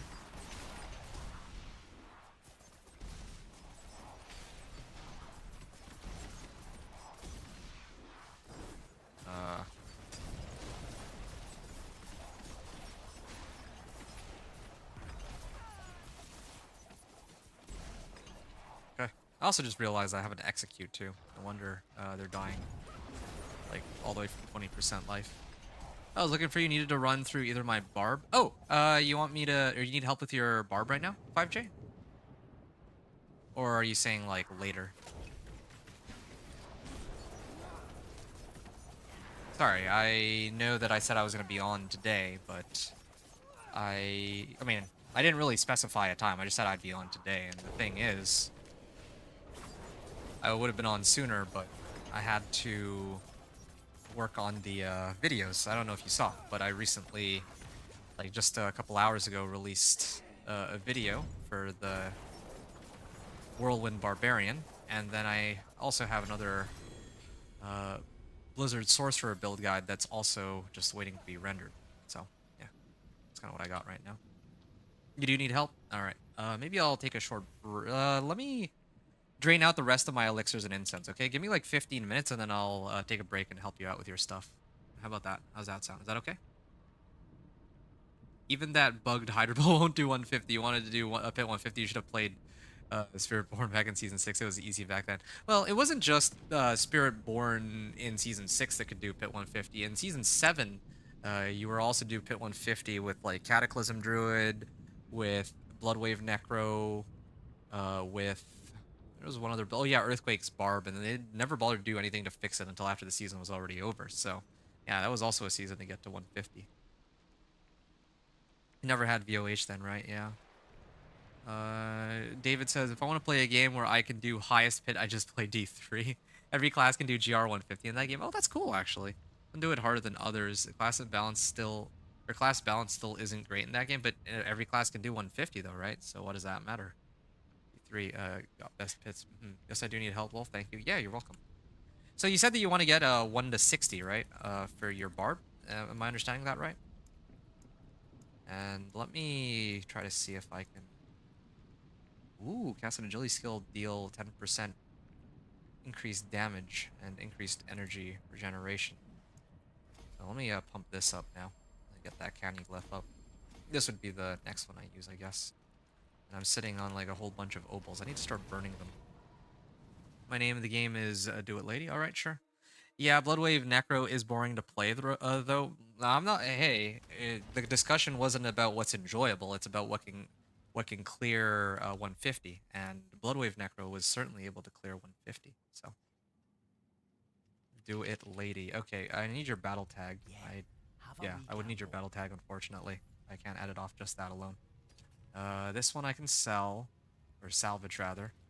Salvage. Vehement Brawler. Yeah, salvage. Salvage, and I kind of want to... What do I need to roll for here? Oh, you know what I'm going to do? Maybe I'll actually just start doing gloves. Because the other unique that I wanted... Wait, let me just double check this. Yeah, there's a unique Grasp of Shadow that gives me it gives me crit strike chance, attack speed, shadow clones, and then plus ranks to marksman and cutthroat skills. That's what it was. They didn't nerf shadow clone though, so I'm not sure if it's worth it anymore, but still plus ranks to Dance of Knives would be good. Although I do lose out an aspect slot. Something to think about. Well, Oh, is that what I'm looking for? Hey, Grasp of Shadow. There we go. Okay, now I don't have to touch a single boss. Actually, in fact, I could probably ditch the gloves that I'm currently using. replace it with these gloves, and then move Stolen Vigor aspect onto one of my other slots. What is this? Wow, that's actually a really good set of gloves. Well, it's not really good, but it's something. Okay, well. I didn't expect to get it so quickly. Now I'm almost disappointed. Definitely need to hold on to this. And then... Oh, yeah, right. I was going to try to burn out the rest of my obols to get some of the aspects that I'm missing. Okay, yeah, sure. I'll do a few, but I want to save... Oh, okay, there we go. Hey, there's a GA Dex sword that I was looking for. Perfect. That's exactly what I was looking for, and I'll probably use that as my main weapon. Here's a nice upgrade on my Star Shards aspect, but unfortunately my other aspects don't get any upgrades. That's okay. Again, I'm just waiting for Torment 3. Once I get to Torment 3, then I can splurge all my obols to try to get the one, or the, I guess, many aspects that I'm looking for. Okay, so I think I said that I was gonna do... I do need your... there it is. Suspectified... Sorry, Suspect Fled. What's the name here? Suspect Fled? I'm guessing it's 17, like that, right? There we go. So there's your friend request. And yeah, I'm gonna do probably one more run in a second. 20 clear, or 20.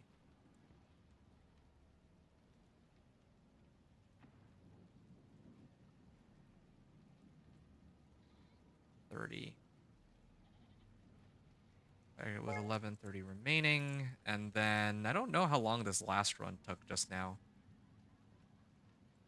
I'll just say 10:45 remaining, and then I'm gonna try one more run here. Beyond in an hour, I'm still working. Load to help you. Well, yeah, that is rough. Working on a Saturday. Unfortunate, dude. Okay, bit 35, scaling it up by ranks of 5. I still have about 8 minutes left on this Incense and Elixir, so I'm going to use this up. I wanted to at least push for Torment 3, though, so let me see if I can push for Torment 3 real quick after this. And then I'll probably stop there for today's play session. Like I said, I would have liked to just finish this, because I feel like Dance of Knives Rogue is much easier than the other ones. But... Whoa, my damage is actually really low. Okay, I think that's my limit. I didn't expect Pit 35 to be so difficult in comparison to Pit 30. See? It's like I said. If I can either do it or I can't. Although maybe it's just those first few monsters that are really difficult. I'm not entirely sure. Couldn't pay me to work on a weekend. Oh, I see. You're working from home. Nice. You. I just realized that I shouldn't normally have this many Artificer's Stones either, if this were like a fresh character. But really, I'm just trying to skip that this season, because who really cares at this point? No one but me, I imagine. I'm going to try one more time to try to see if I have any better luck on the next run. Maybe those monsters were just unnaturally tanky, but I doubt it. Okay, the regular ads die really fast. Okay.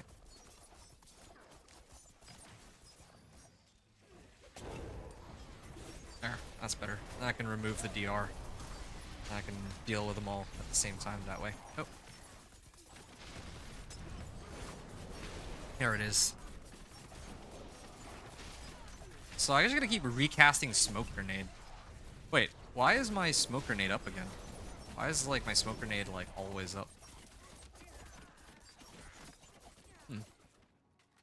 He's hit by... Oh, hitting an elite or boss with your Smoke Grenade reduces its cooldown by 5 seconds? Huh. Okay. Yeah, I'm, like, new to using Smoke Grenades, so I did not know that that was a thing that it had. So that means I can always just throw Smoke Grenades to get the effect of my ring, unique ring.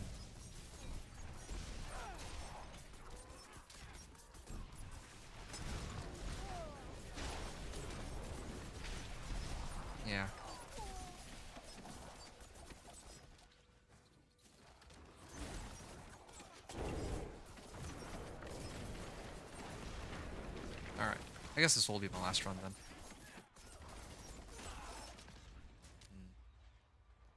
This run might take a bit longer than I was hoping for it to, I admit. I should actually put my smoke or my like this disintegrate beam on my smoke grenade then, if that's the case.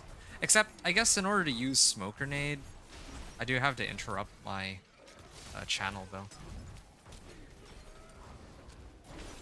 I do like that I'm still so tanky though, despite all this.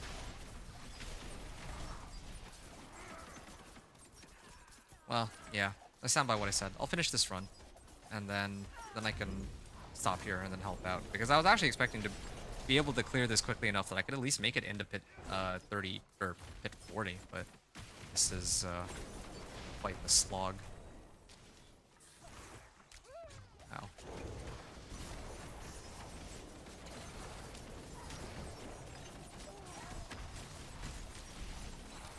Oh, what's up, man? I asked if you were streaming earlier, but you didn't respond. Where did you ask? Because I didn't see any message anywhere. And yeah, I was like here. I was just working on my video though. That's why. Yeah, where did you message me? Hey, by the way, Connor. Sorry, I definitely, like, I told people that I was going to be streaming today, but I didn't have a specific time. The reason why I didn't have a specific time was because I didn't know how long it was going to be for me to put together those build guides. I was working on it last night, and I was working on it today. And, well, yeah, I started as soon as I finished putting them together, so. Oh, you whispered it to me. Oh, that's probably it then. It didn't pop up. That's so bizarre. Your message didn't pop up. Like, I can take a look, but I didn't see any notifications for any messages that anyone sent me. I was actually wondering about that if somebody would try to ask, but no one said anything.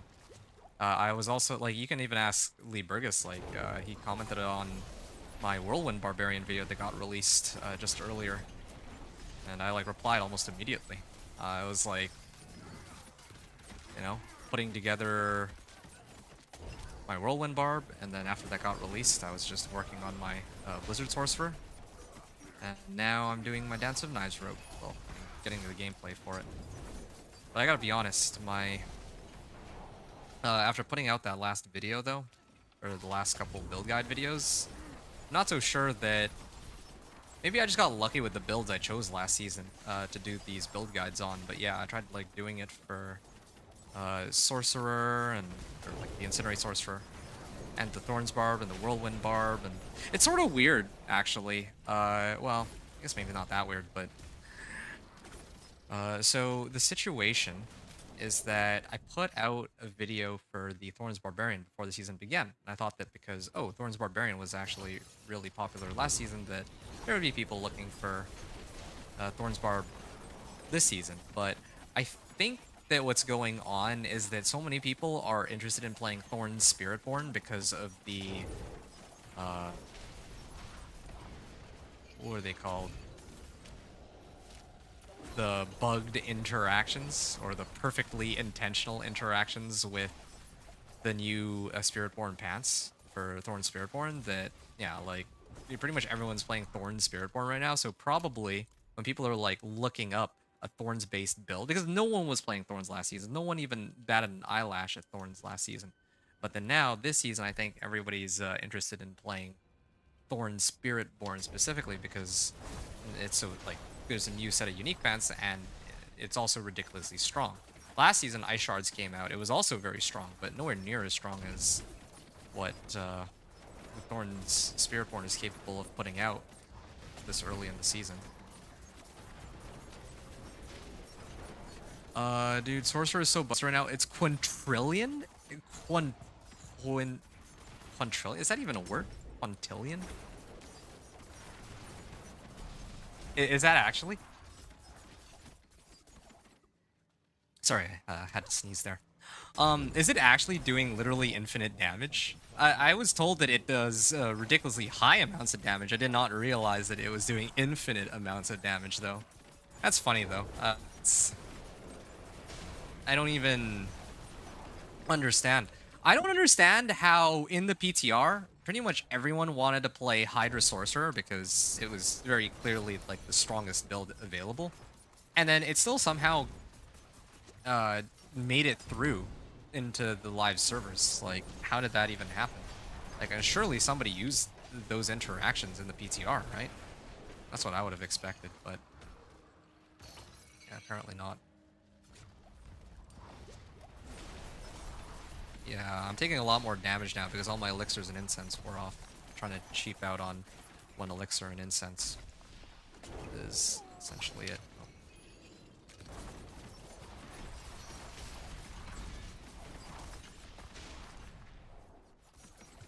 Almost done. I'm almost there.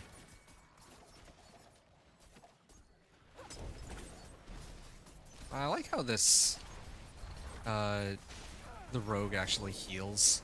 So cool. Like lifesteal. It's literally just like Flay Barb when it was busted in the PTR.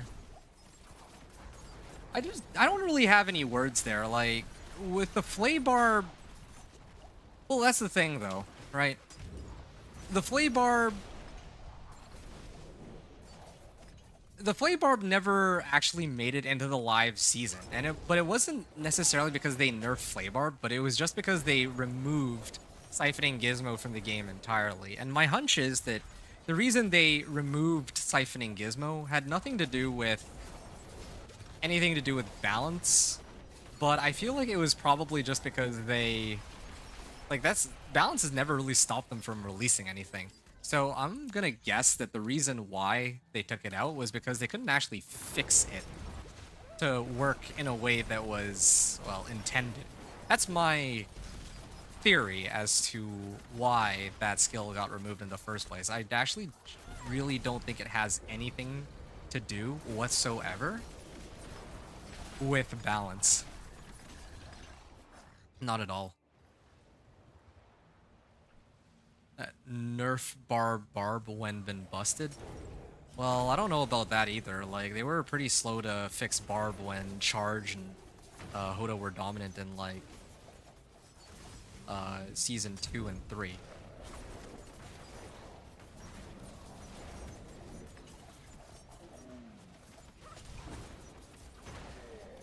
Oh, there we go. Sorcerer is busted. Yeah, it seems so.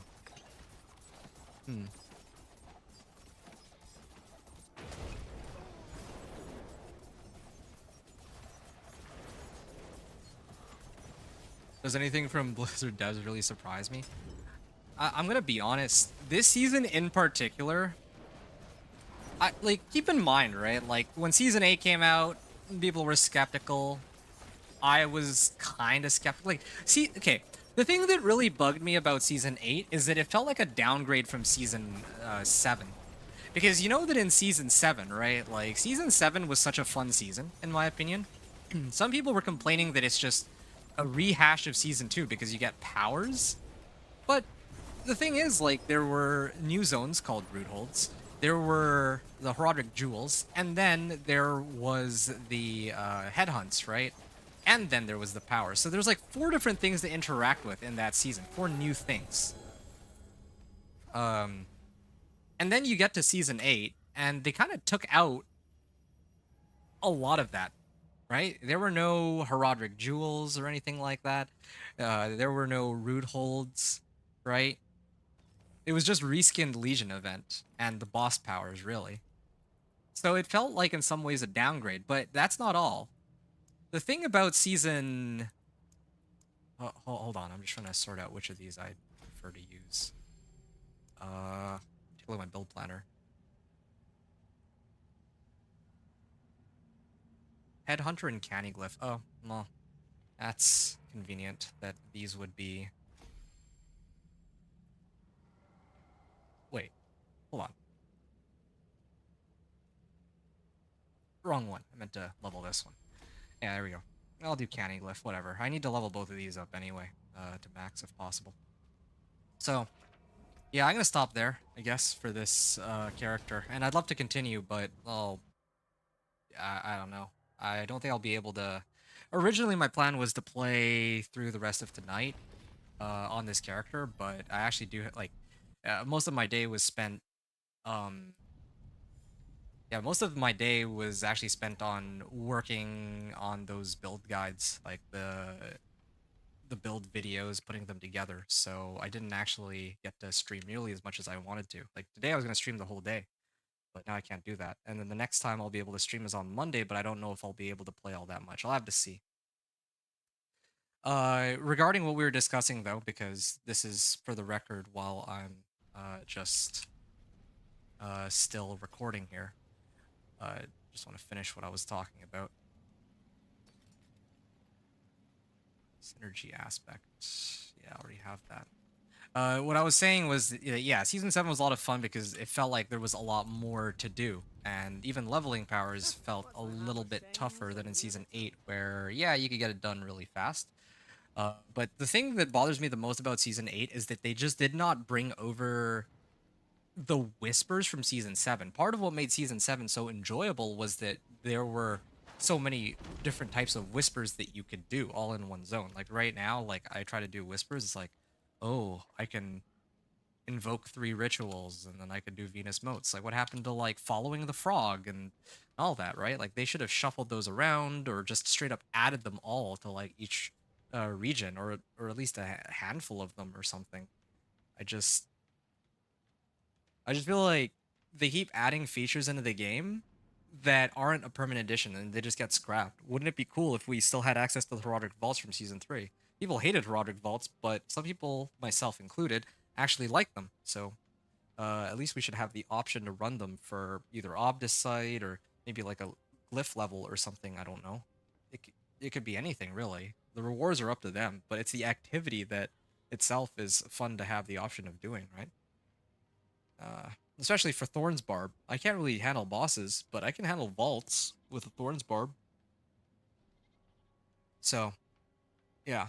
And then tying that into what you folks were talking about, going from season 8 to season 9, season 8, yeah, there were some pretty broken interactions, but largely they were tied to Overpower and to Lightning Spear. They nerfed Lightning Spear, and now it's season 9, and they just giga buffed Hydra to the point where they've even added some unintended interactions that are causing infinite damage.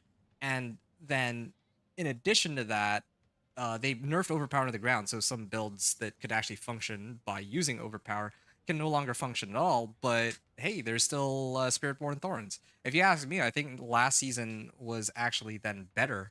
They should have just left it the way it was, where the issue was just Overpower, right? But now it's feels like a collection of different issues. And then of course there was also Lagborn last season, but I'm not going to talk about that. Anyway, I don't want to be the negative Nancy or anything of that sort. Yeah, I am just a little disappointed. Even though I don't really have that high hopes for like, I'm not like super hopeful for D4. I'm not playing it because I'm like, I have like a lot of faith that the game is going to become like the best game ever or anything of that sort. I just play it because I enjoy it, but it is kind of disappointing to see the same issues emerge season after season. That's all I was trying to say there. Okay, I'm gonna pause the recording here and then I'm gonna continue the next time I play. I don't know when that'll be though, so. Yeah. All right, I'm gonna switch characters to my companion druid, and let me help you out. 5J.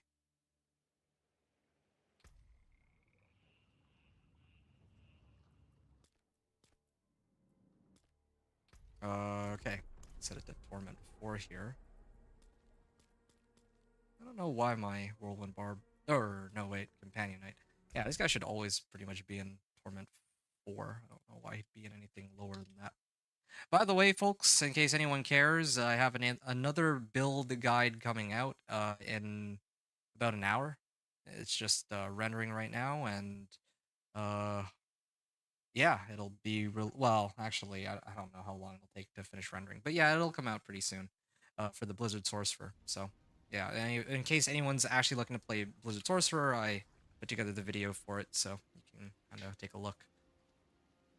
Where are you at? Oh yeah, let me invite you. There we go. Where are you? This is Suspect Fled. request to join party. Okay. Let me ask to invite you to my party. Okay, folks, does anybody want to level another character? I'm about to level 5J here.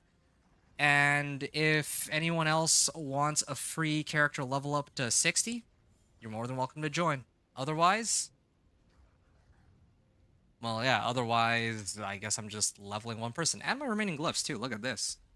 Thanks to all the people that have wanted me to level them, I'm already pretty close to leveling all my glyphs to max. So, yeah, it kind of works and works out for me, in a way. Otherwise, yeah, I would dread kind of leveling my glyphs.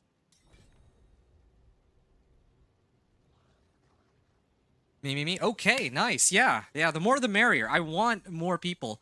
More people for a few reasons. One being that, you know, in the future, there might be more people who ask me to run 1 to 60s, and I'd rather just get it all done at once, right? Otherwise, I have to run a 1 to 60 that takes an hour right now, and then I have to do 1 to 60 later for someone else, and that takes an hour. I'd rather just do it all like, it's 3 different people, just 1 to 60 now, and then, it saves us all a lot of time, right? Uh, in addition to that, the more people we have in a party, the more XP we get, so, yeah.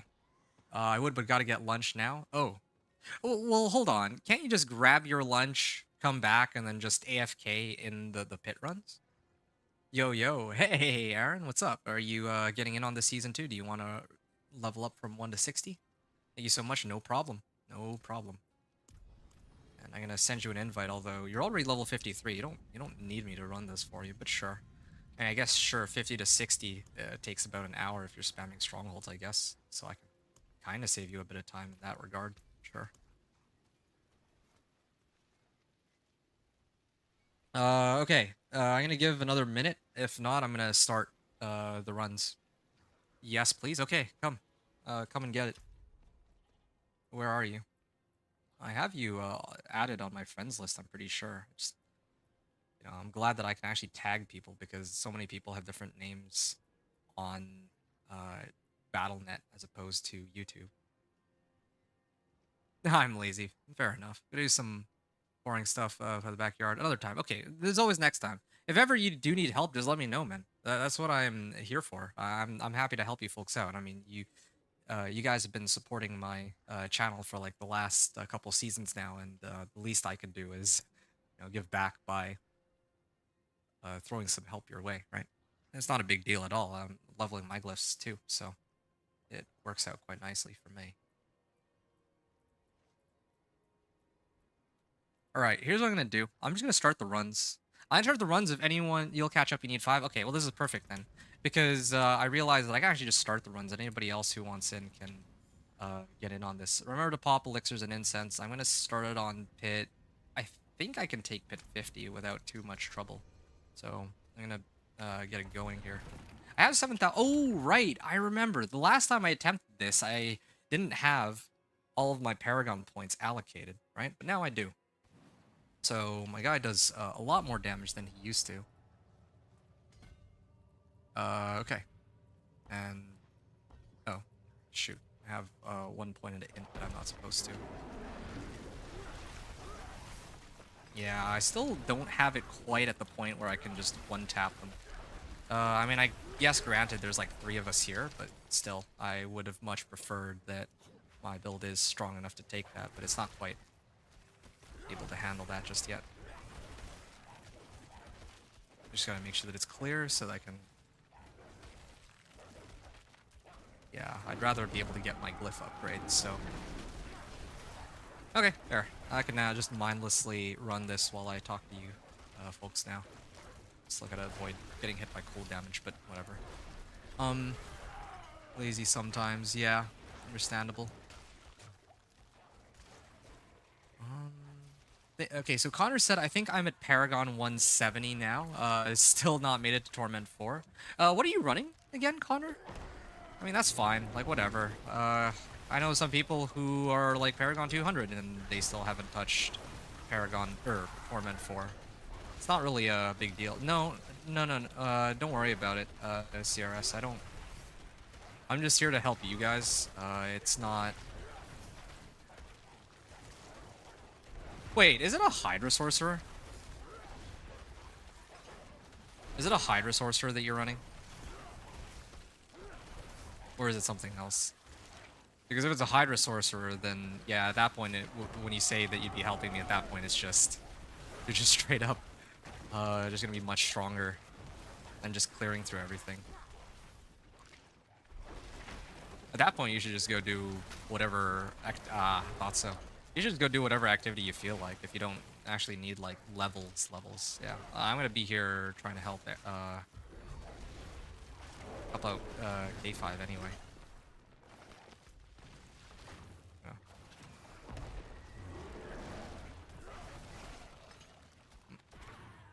Okay. So, Paragon 125 and Torment 3. I see. If they bring a Paladin, David was saying, hold on.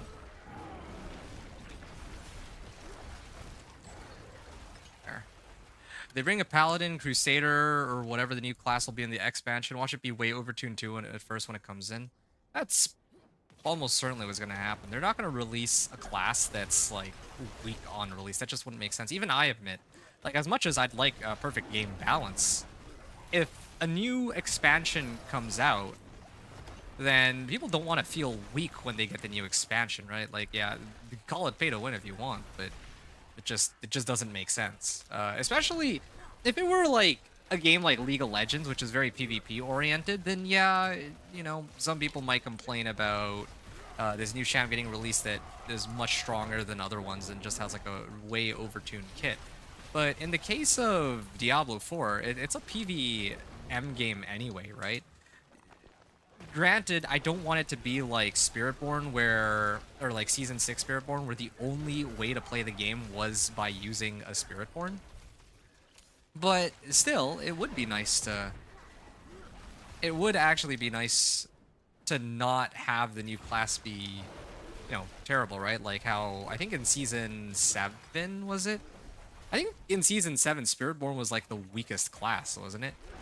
Like, the developers said that they thought that Spiritborn was going to be still pretty strong, and yet it turned out to be the weakest class, so...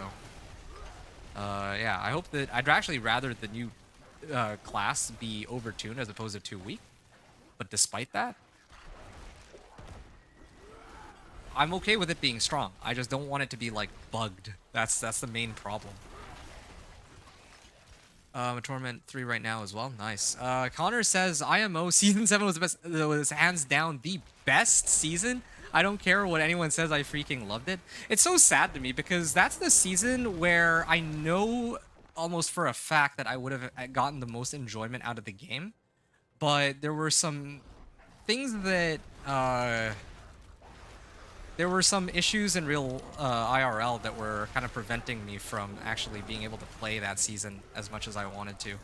That's the only reason I didn't play that season all that much. Otherwise, I would have gladly binged that season. A lot harder than I actually did. And in terms of, like, overall, like, I would say that Season 2 was still the best season in terms of just everything that was introduced, all the systems and whatnot. But at the time, the game was still lacking the content that's available now, right? That's just how it is. Like, whether... like, yeah, I get people saying that, oh, there's no end game, in quotes, right? But still, at least now there's other activities you can run. In Season 2, there was no pit, there was no infernal hordes, there was no masterworking system, right? A lot of the interactions now that make the game actually sort of fun were just not present in Season 2. So, yeah, I kind of am with you in a sense that even though personally I think that my experience in Season 2 was better. Oh, I mean, I guess there's nothing really you can really do about that. Okay. Yeah, even though, like, there's more content in, like, Season 7, I still feel like, Season 2 was the season that I enjoyed the most overall, believe it or not. plus the vamp tides, like the green hell tides, like I think they call them, were so fun to run that they had to actually keep adding it in the future seasons, right? Like Arcane Tremors, and uh, then I think in season 7 they had the witch ties and all that. Anyway, whatever. Season 7 was great. I enjoyed season 7. Like that was a pretty solid. That was an 8 out of 10 minimum for me. Like yeah, I don't care what anyone else says about that season either. Like that season was great, and that's exactly why I'm upset that they didn't. Like this is what I was complaining about earlier. This is why I'm upset that they didn't just build on that season rather than like build on that season. Is in like they had like a lot of really cool ideas, right? Like they had like uh, the green hell tides with whispers and all that. They had like the root holds. Why not just keep them in the game then, right? As like permanent additions. Like, was it really such a big deal that people were having fun? I don't get it. What was the, why did that need to be seasonal? I can understand the powers not being seasonal, because that would be a nightmare to balance, but yeah, like, no one would complain if you added root hold as a alternative way to get loot, right? The content is already there. They should just leave it as a permanent addition. Like, they already made it. So why not just leave it in the game rather than getting rid of it?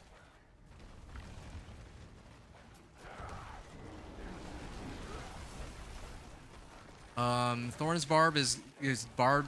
Wait, Elise says Barb Thorns is very this season. The Thorn's Barb is good for hardcore, but it's not the best for super endgame content IMO. I don't actually think that's an opinion. I actually think that would be a fact. A fact in the sense that what is super endgame content? It's pit pushing and tormented bosses, right? Like I think that's just that is just how it is. Those are the only two things that one would consider like real endgame in this game, right? So, and what are they? What do you need to do to deal with both of them? You have to deal with bosses, and Thorn's Barb is terrible for bosses. Just off that alone, Thorn's Barb will never be good. I'm sorry, but that is just the sad reality. Thorn's Barb, unless they make some serious adjustments, will never be good for pushing high, like really high end pits. And truthfully, the only reason that Thorn Spiritborn would be good now is because of those new pants.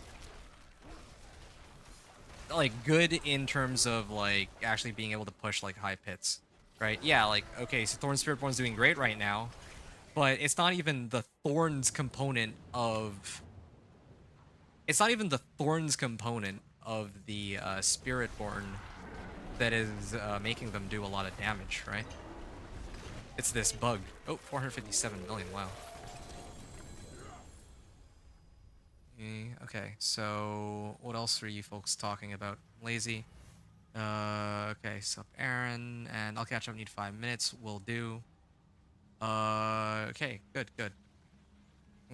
Lazy too sometimes. Best season was Vampire season. I'm surprised you were playing on Vampire season, but yeah, no, I was playing on Vampire season, and that's still, I would still say that that's the best. It's best not just because of the content, but also because the game felt a lot more I hate using this word, but it actually felt quite a bit more balanced than it does now. So that's my take on it. Balanced in the, well, actually, was it? I think Hodabarb was ridiculously strong, but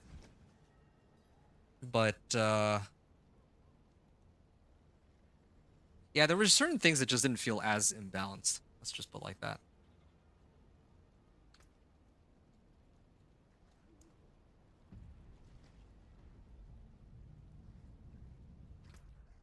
Yeah, all good. I'm glad you agree.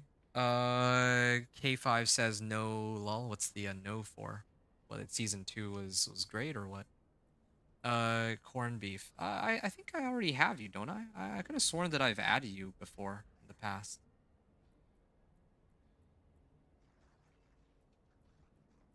Am I crazy or did you remove me? And in that case, I could understand, but I'm pretty sure you and I have played before together. CRS saying thanks, brother. Yeah, you're welcome, Chris. You are very welcome. Or sorry, not yeah, here we go. Just crushed my little heart, lol, but glad you was honest. You mean about thorns? Oh, sorry. I didn't mean to like crush your hopes and dreams like that. No, oh, there you go, secret juice. Dang, got another brand new level 1. See? Glad I get to run this all at once. Anyway. I don't know if I'll be able to run you all the way to 60 though. I'm gonna start. Hold on a second.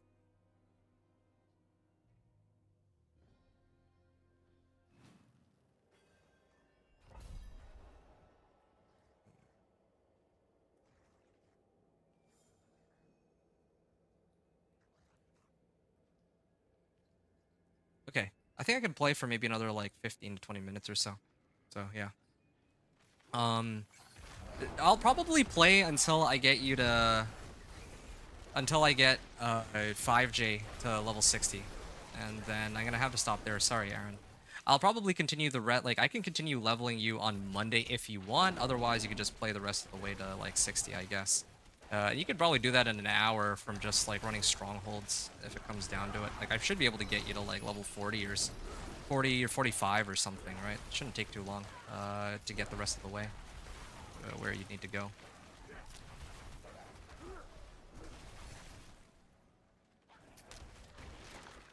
Yeah. Thorns is a lot of fun. It's a lot of fun, and I think that if your sole goal is to clear everything below, like, I'm just gonna throw a number out there. Let's say pit 80. You could probably do it just fine on a Thorns Barbarian, okay?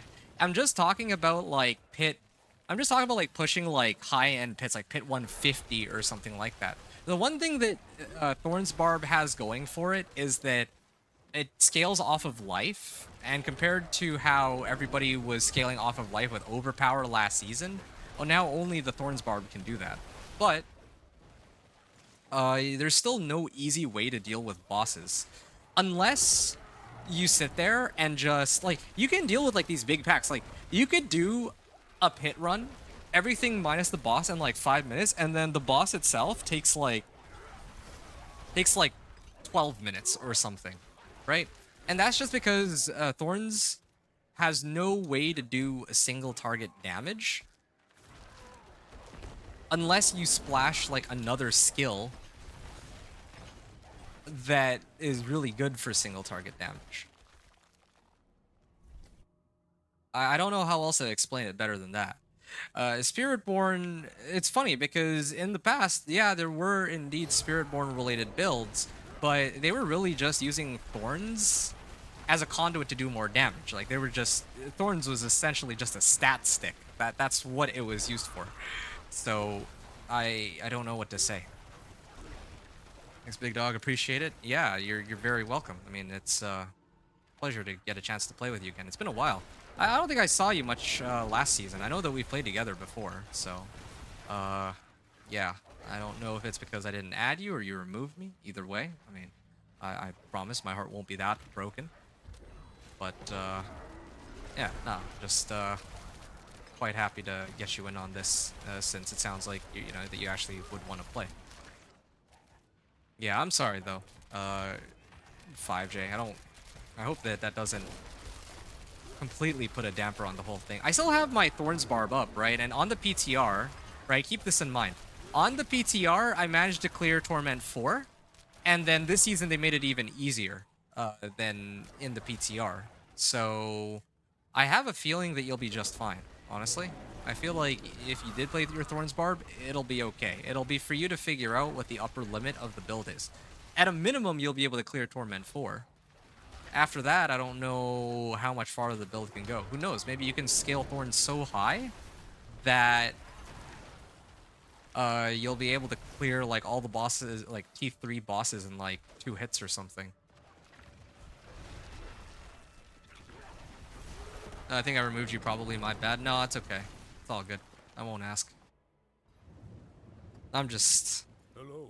I'm just saying, Thanks. like, I was I surprised I appreciate didn't it. have you added Goodbye. already. Got a new job and I don't play as much. Ah, I see. That's fair. Yeah, you chose an interesting time to play. Like, I feel like last season, well, I mean, I think the best time to play, most enjoyable time that I got out of the game in recent memory was like season 7 for sure. So, we I think got to play around, I think it was season 7, right? It was either season 6 or season 7. Either way, I'm just glad because like season 6 and oh wow, it actually gave me it didn't fail any of my rank ups on my glyph. When season 7 was around, I didn't really get to play that much, and that was the season that I feel like I would have had the most fun in. And also season 6, I wanted to actually play more on season 6 too, but again, like there were too many things going on IRL, but for the most part I've sorted them out. So now I can actually get back to the regular program, and y'all can see like on my YouTube channel, I'm just I'm basically a machine right now, right? Like I've been playing every day of the season so far, and like the first couple days I was doing like 15, 16 hours of streaming each day, and now I've also released a build guide, and another build guide is coming out later tonight, and there's going to be one coming out for Dance of Knives Rogue, and I'm also playing with you folks, so there's a lot of stuff going on, right? Am I still the second highest on your friends list? Oh, you mean like Paragon level wise? I don't know. Let me take a look. What are you? Honor 180. Lawless is at 190. I think, yeah, I think you are still second highest on my friends list. If you count me, then yeah, I'm slightly higher, but I'm not counting myself in this case. I don't count myself as being on my own friends list. I started playing with you when Vessel of Hatred came out. Yeah, that was probably the best time to play together. That was when, like, when Vessel of Hatred came out, like, I would say that that's when everything did feel pretty new, right? It actually did feel pretty new. Like, when Vessel of Hatred first got launched, because the concept of, like, Torment tiers was pretty new. Like, yeah, it did feel like reskinned, Torment, or World Tier 4 in some regards, but yeah, it did feel like a very different game when Vessel of Hatred launched, so it was nice that I got to experience that with other people. And then even Season 7 was great. Season 8, again, like, Season 8 didn't really give new content, but it did still feel... It was quite enjoyable. This one... I mean, the season has just started, so there's still a whiles to go before I can really give my full final opinion on it. But I think just for me, there's just like already I have like some pretty key criticisms. One of the big ones being that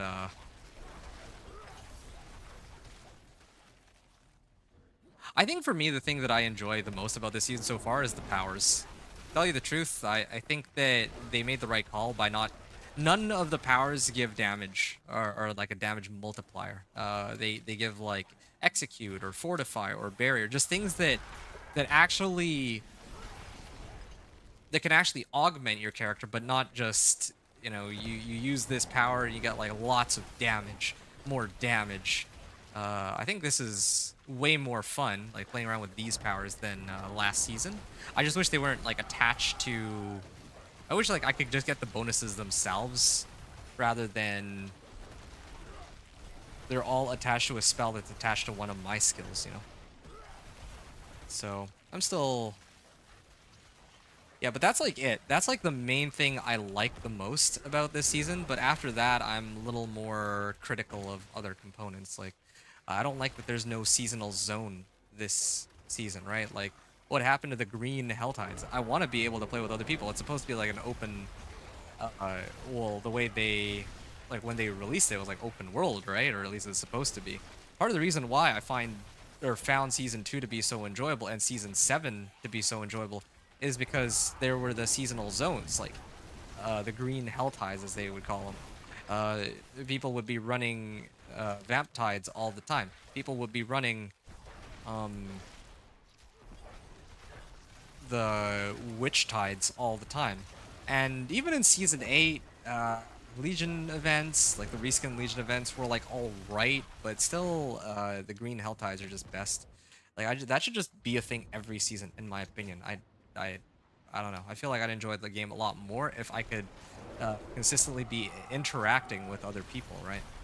That's me personally. Like we should have the option to do that. And if you don't want to interact with other people, then maybe you can run your nightmare dungeons. Like that should be, they should give us the option to choose one or the other. That's how I see it, at least. Oh, there we go. Well, I can actually level this. I can level this impressive. all the way to max. Another green or another emerald required uh, glyph. Okay. Now what? I guess I can actually start leveling these equally. There. Okay. I'll start leveling them all up to 51 then. Sure. Whatever. And I also have a chance to get additional glyph upgrades because of... Ooh, that's a good one. I have a chance to get an additional glyph upgrade now due to the season blessings that I picked up. So that's really nice.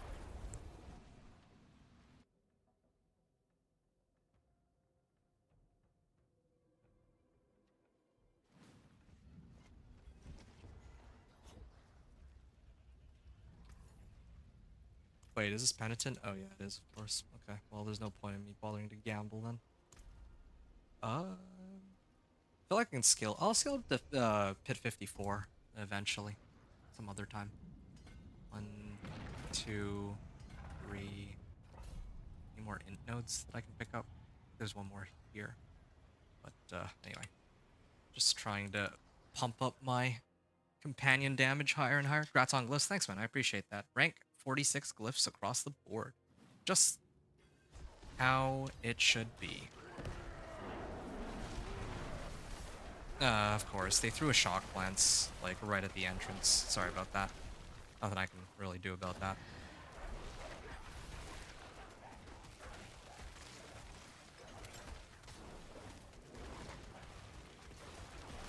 There, it's about time. Sometimes it doesn't reset. Uh, it takes a while for my wolves to do a lucky hit sometimes.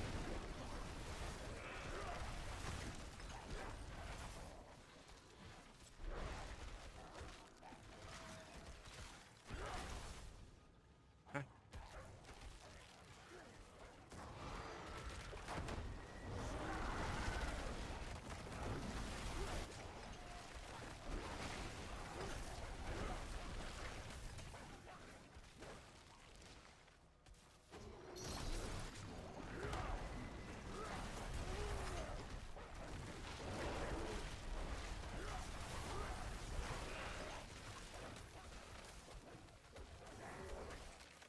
Hmm.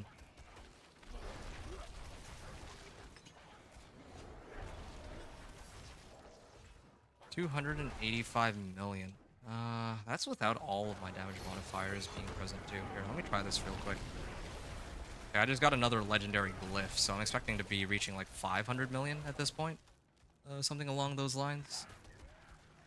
And there's still plenty of other adjustments I can make on my build, right? Like, I masterworked everything to like rank 4, but I feel like masterwork them to like rank 8. I can get like multi-GA. I'm still missing all my mythics. So, a lot of things I can do on this character. What is your thoughts on Werebear Overpower build? Werebear Overpower? You mean like what? Pulverize? Pulverize is actually really strong this season, man. Like, I don't even know where to get started on that. It's basically Singing Druid and Werebear Overpower right now. Or not Werebear Overpower, but it's like the new unique which spawns poison puddles. I don't know if you care to use that at all.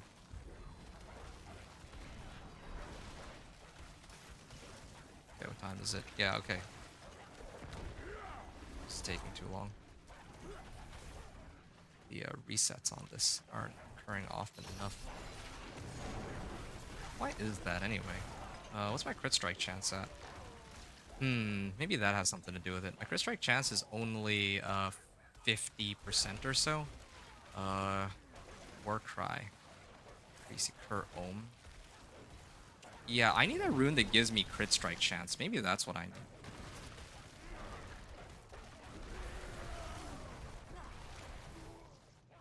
Yeah, I might actually do that. Warcry is nice for the 15% bonus damage, but it's not even up most of the time. Whereas Cur can always get it to be active because I'm just spamming my skills. Yeah, I think that's just better. I'm gonna switch it next run. It's pretty simple but fun smash. Well, okay. Well, let me break this down for you. Me personally, I don't care much for Pulverize. Like, if you talk about like the playstyle, it doesn't really suit me. Like, I just find the AoE to be a little too small. It's simple, but in terms of simplicity, like if I want like an AoE kind of build, I prefer Blood Surge. I like being able to just do like a full screen wipe, right? It's the same reason I love Dance of Knives too, and all these like high AoE sort of builds. It's either high AoE or like the Druid or my companion Druid where it's like really strong single target on just one target. So those are my two preferred playstyles. Now, answering the other half of your question. Nice. Still gotta do two more. Answering the other half of it. When you say werebear overpowered, like, I don't... Well like, done. Thank you. Rest. Thanks. 1 second. Let me level these glyphs now. Cool. Oh, this is good. In the future, if I'm leveling people through Pit, I can still I can keep leveling my glyphs while I help others, so it's not an entire waste of time or anything. That's a cool transmog. It looks like a cowboy. So, start up another Pit 50. There is a unique, Aaron. I've been trying to say werebear's like Druid overpowered build. So, this unique right here, Rotting Lightbringer, is kind of like flavor of the season right now. And yeah, so in the past, Pulverize was just Pulverize and it would overpower. But now, with the overpower nerfs that they've made, they actually buffed the base damage on Pulverize, and then they added this brand new unique, which creates these puddles that guarantee overpower. And, well, that build, like the poison puddles or Pulverize, whatever you want to call it, is actually kind of nuts. This would be the season to play Pulverize if you were interested in doing it. Because you said werebear overpower. I'm assuming that when you say werebear overpower, you're referring to Pulverize specifically. Because there's plenty of other like werebear overpower builds too. Like you can, technically speaking, you could probably play a companion werebear druid now. That's what a lot of other people were doing last season, since they made some adjustments to items to allow you to be able to run companions while in bear form. Oh, hold on. I might as well just run these, whatever.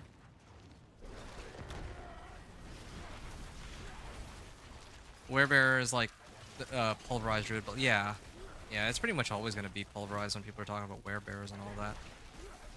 Okay, I think this is the right way, which means I shouldn't be going this direction yet. Be clearing all these monsters first.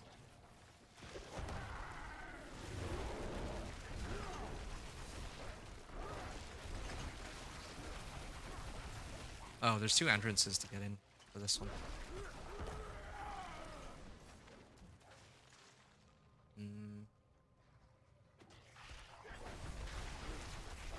I feel like I need more Petrify cooldown reduction. The fact that it even has a cooldown is concerning to me for if I'm like trying to help speed run people through the game. Petrify cooldown reduction, Petrify cooldown reduction. Ah, weird.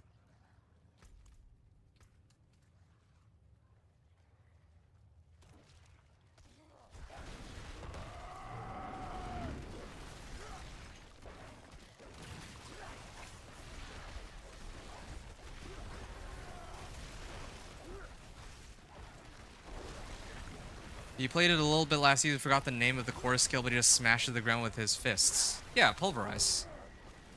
Yeah, that's Pulverize one.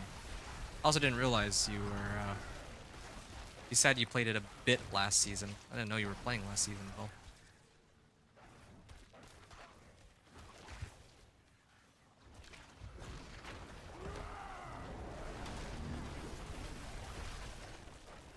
Wow.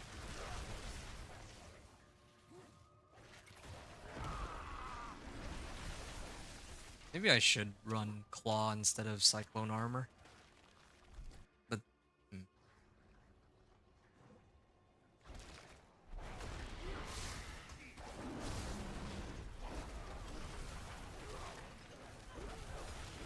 Yeah.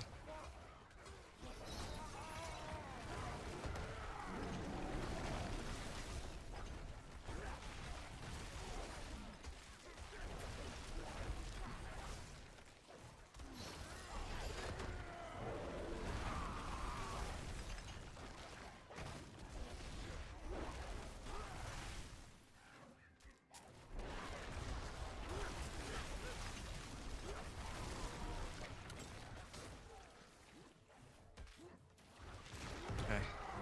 Here's another pack. Oh, I was supposed to switch my runes out. I just realized, yeah. Forgotten about that. Need to go get that crit strike damage. Ooh, that was a big chunk of XP.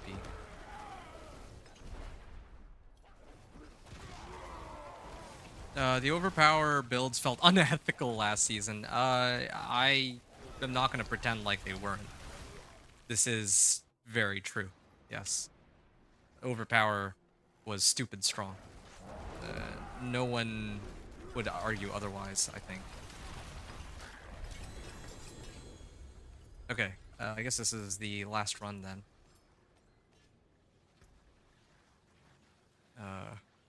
Alright. I'm gonna get this leveled up. Level 51 glyphs. They're looking pretty good now. Or even better. Also played a Bloodwave Necro is nuts. Yeah, understandably. Blood Surge. You know something? I might be able to get you all the way to might actually be able to get you up to 60. I could do like 1 or 2 more. Here, let me just take a look. I think this will be my last one, actually. Yeah. I'm not going to be able to get you all the way to 60, sadly. Like, I actually do have to go right after this one. Here, yeah, but I think you could probably just do 1 or 2 or a couple of strongholds, and that should get you to where you need to go. Just for fun, I'm going to try Pit 54. Let's see how well that goes here. Cool. Yeah, Bloodwave Necro was kind of insane. Well, it's been insane for the last few seasons. I think, is it still ridiculously strong right now, or is it some different interaction? Because I know that the first Pit 100 that I saw was a Necro. I don't know what build they were using, though. Oh. Of course they would.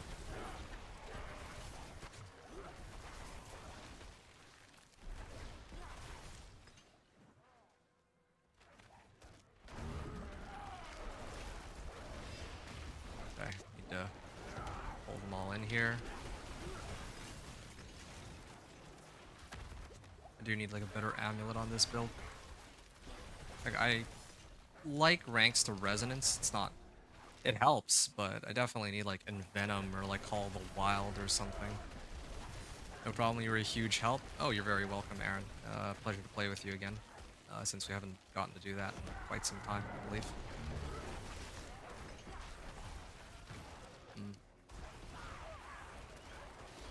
So refresh me real quick. So you're making a druid too, right? Let me just take a look here. I actually realized I didn't bother to take a look at. Oh, you're making a sorcerer. Are you gonna go Hydra? If you're going Hydra, I might be able to hook you up with some things. I have a Serpentine aspect that I was saving for in case other people needed it. So if you want, I can toss that over. I don't know what kind of sorcerer build you're looking to make. Thank you, brother. I appreciate all the help for real. Hey, it's again my pleasure. As I mentioned before, the pleasure's all mine because it's the least I can do since you guys have been here hanging out and chatting with me in these long runs. Otherwise, yeah, I could still manage probably, but probably wouldn't be as fun as getting to talk about random stuff with you guys. I mean, I've been streaming this game since Season 2, and, you know, in Season 2, I would, like, stream, right? But there would be, like, what, 1, 2 people watching, tops? Yes, please, I'm gonna play the Hydra meta. Oh, well, that's convenient. Yeah, sorry to say, I don't have the Ophidian Iris unique. Yeah, I don't have the unique, sadly, but I do have, I want to say almost everything else. Well, maybe not everything else. I have the Serpentine aspect, and like, take it or leave it, I guess.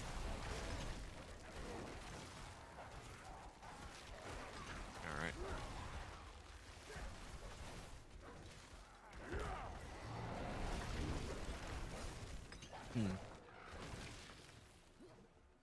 I'll go see if I have Ophidian Iris. I'm sure I have City Bindings. I would imagine that maybe you might want that. Ooh, drop them real fast.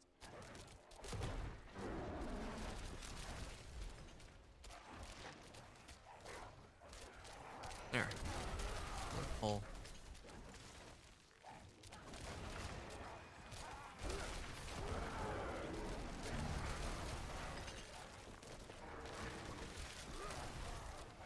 Max speed is nice.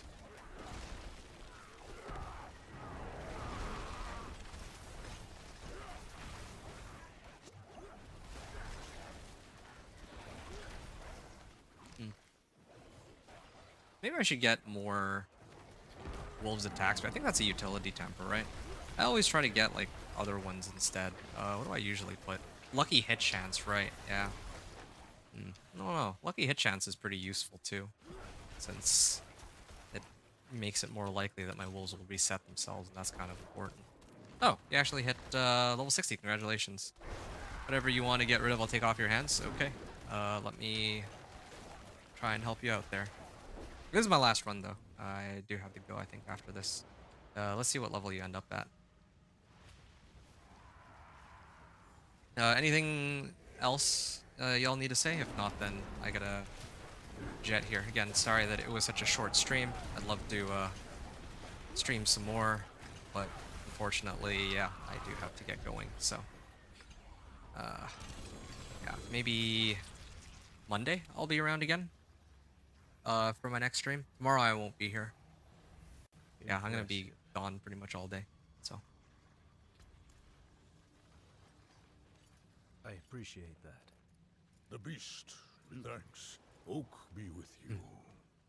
All right, I can actually. Oh yeah, that was Pit 54. Cool. So now I can level. Almost leveled the wrong glyph. Yeah, up my wild glyph. Gotta pump it up to the moon. And I got 2 more Paragon points. Where do I want these Paragon points?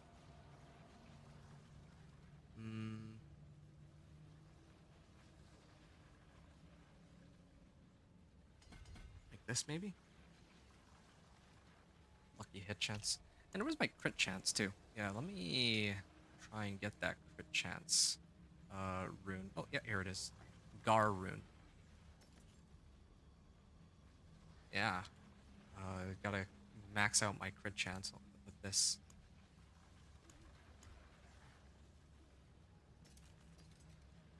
I'll salvage that. Resource cost reduction. Don't need that. Pulverize. Ranks of Pulverize. Anybody need these? +2 ranks of Pulverize glow. Nah, who am I kidding? It's not even ancestral. No one needs this. Alright. Again, thank you. Have a good night, bro. You're very welcome. Again, congratulations on hitting level 60. I'm glad I could be of service to you. And I think this is goodbye for now. Last thing I'm gonna do is... No, it's the wrong one. Here it is. Yeah, it's this one. Perfect. I mean, I was holding on to these in case people needed them, so this works out perfectly.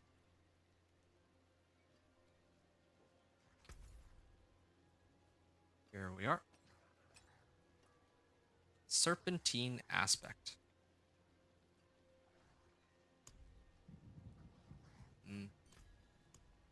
Let me also see what else I got here. Maybe I can hook you up with some Nice. sorcerer uniques that I can get off my hands.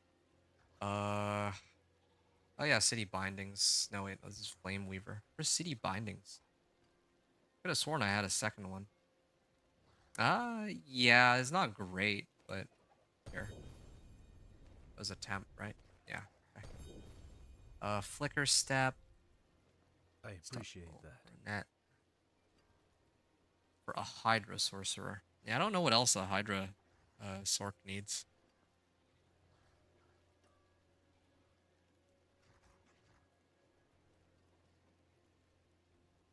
Sure. Let's hook you up with a couple ancestrals, I guess. Yeah, I think that one was fine for now. Thank you. Yeah. And then this one. I don't ever expect to be using this myself, so. Save one of these for my own build. I plan to make another one myself. Okay. I think I'm just about done here. Yeah, I got a jet. So. And I really don't have another Ophidian Iris. I guess it was only the one that I found on my I source. appreciate that. Well Okay, done. that's Well all from me, folks. It's been fun, but Goodbye. yeah, it's time for me to get going. So Time for our roads to part. yeah, have a good night. Thanks everyone for watching, or I appreciate y'all. Thanks everyone for watching. Adventure out.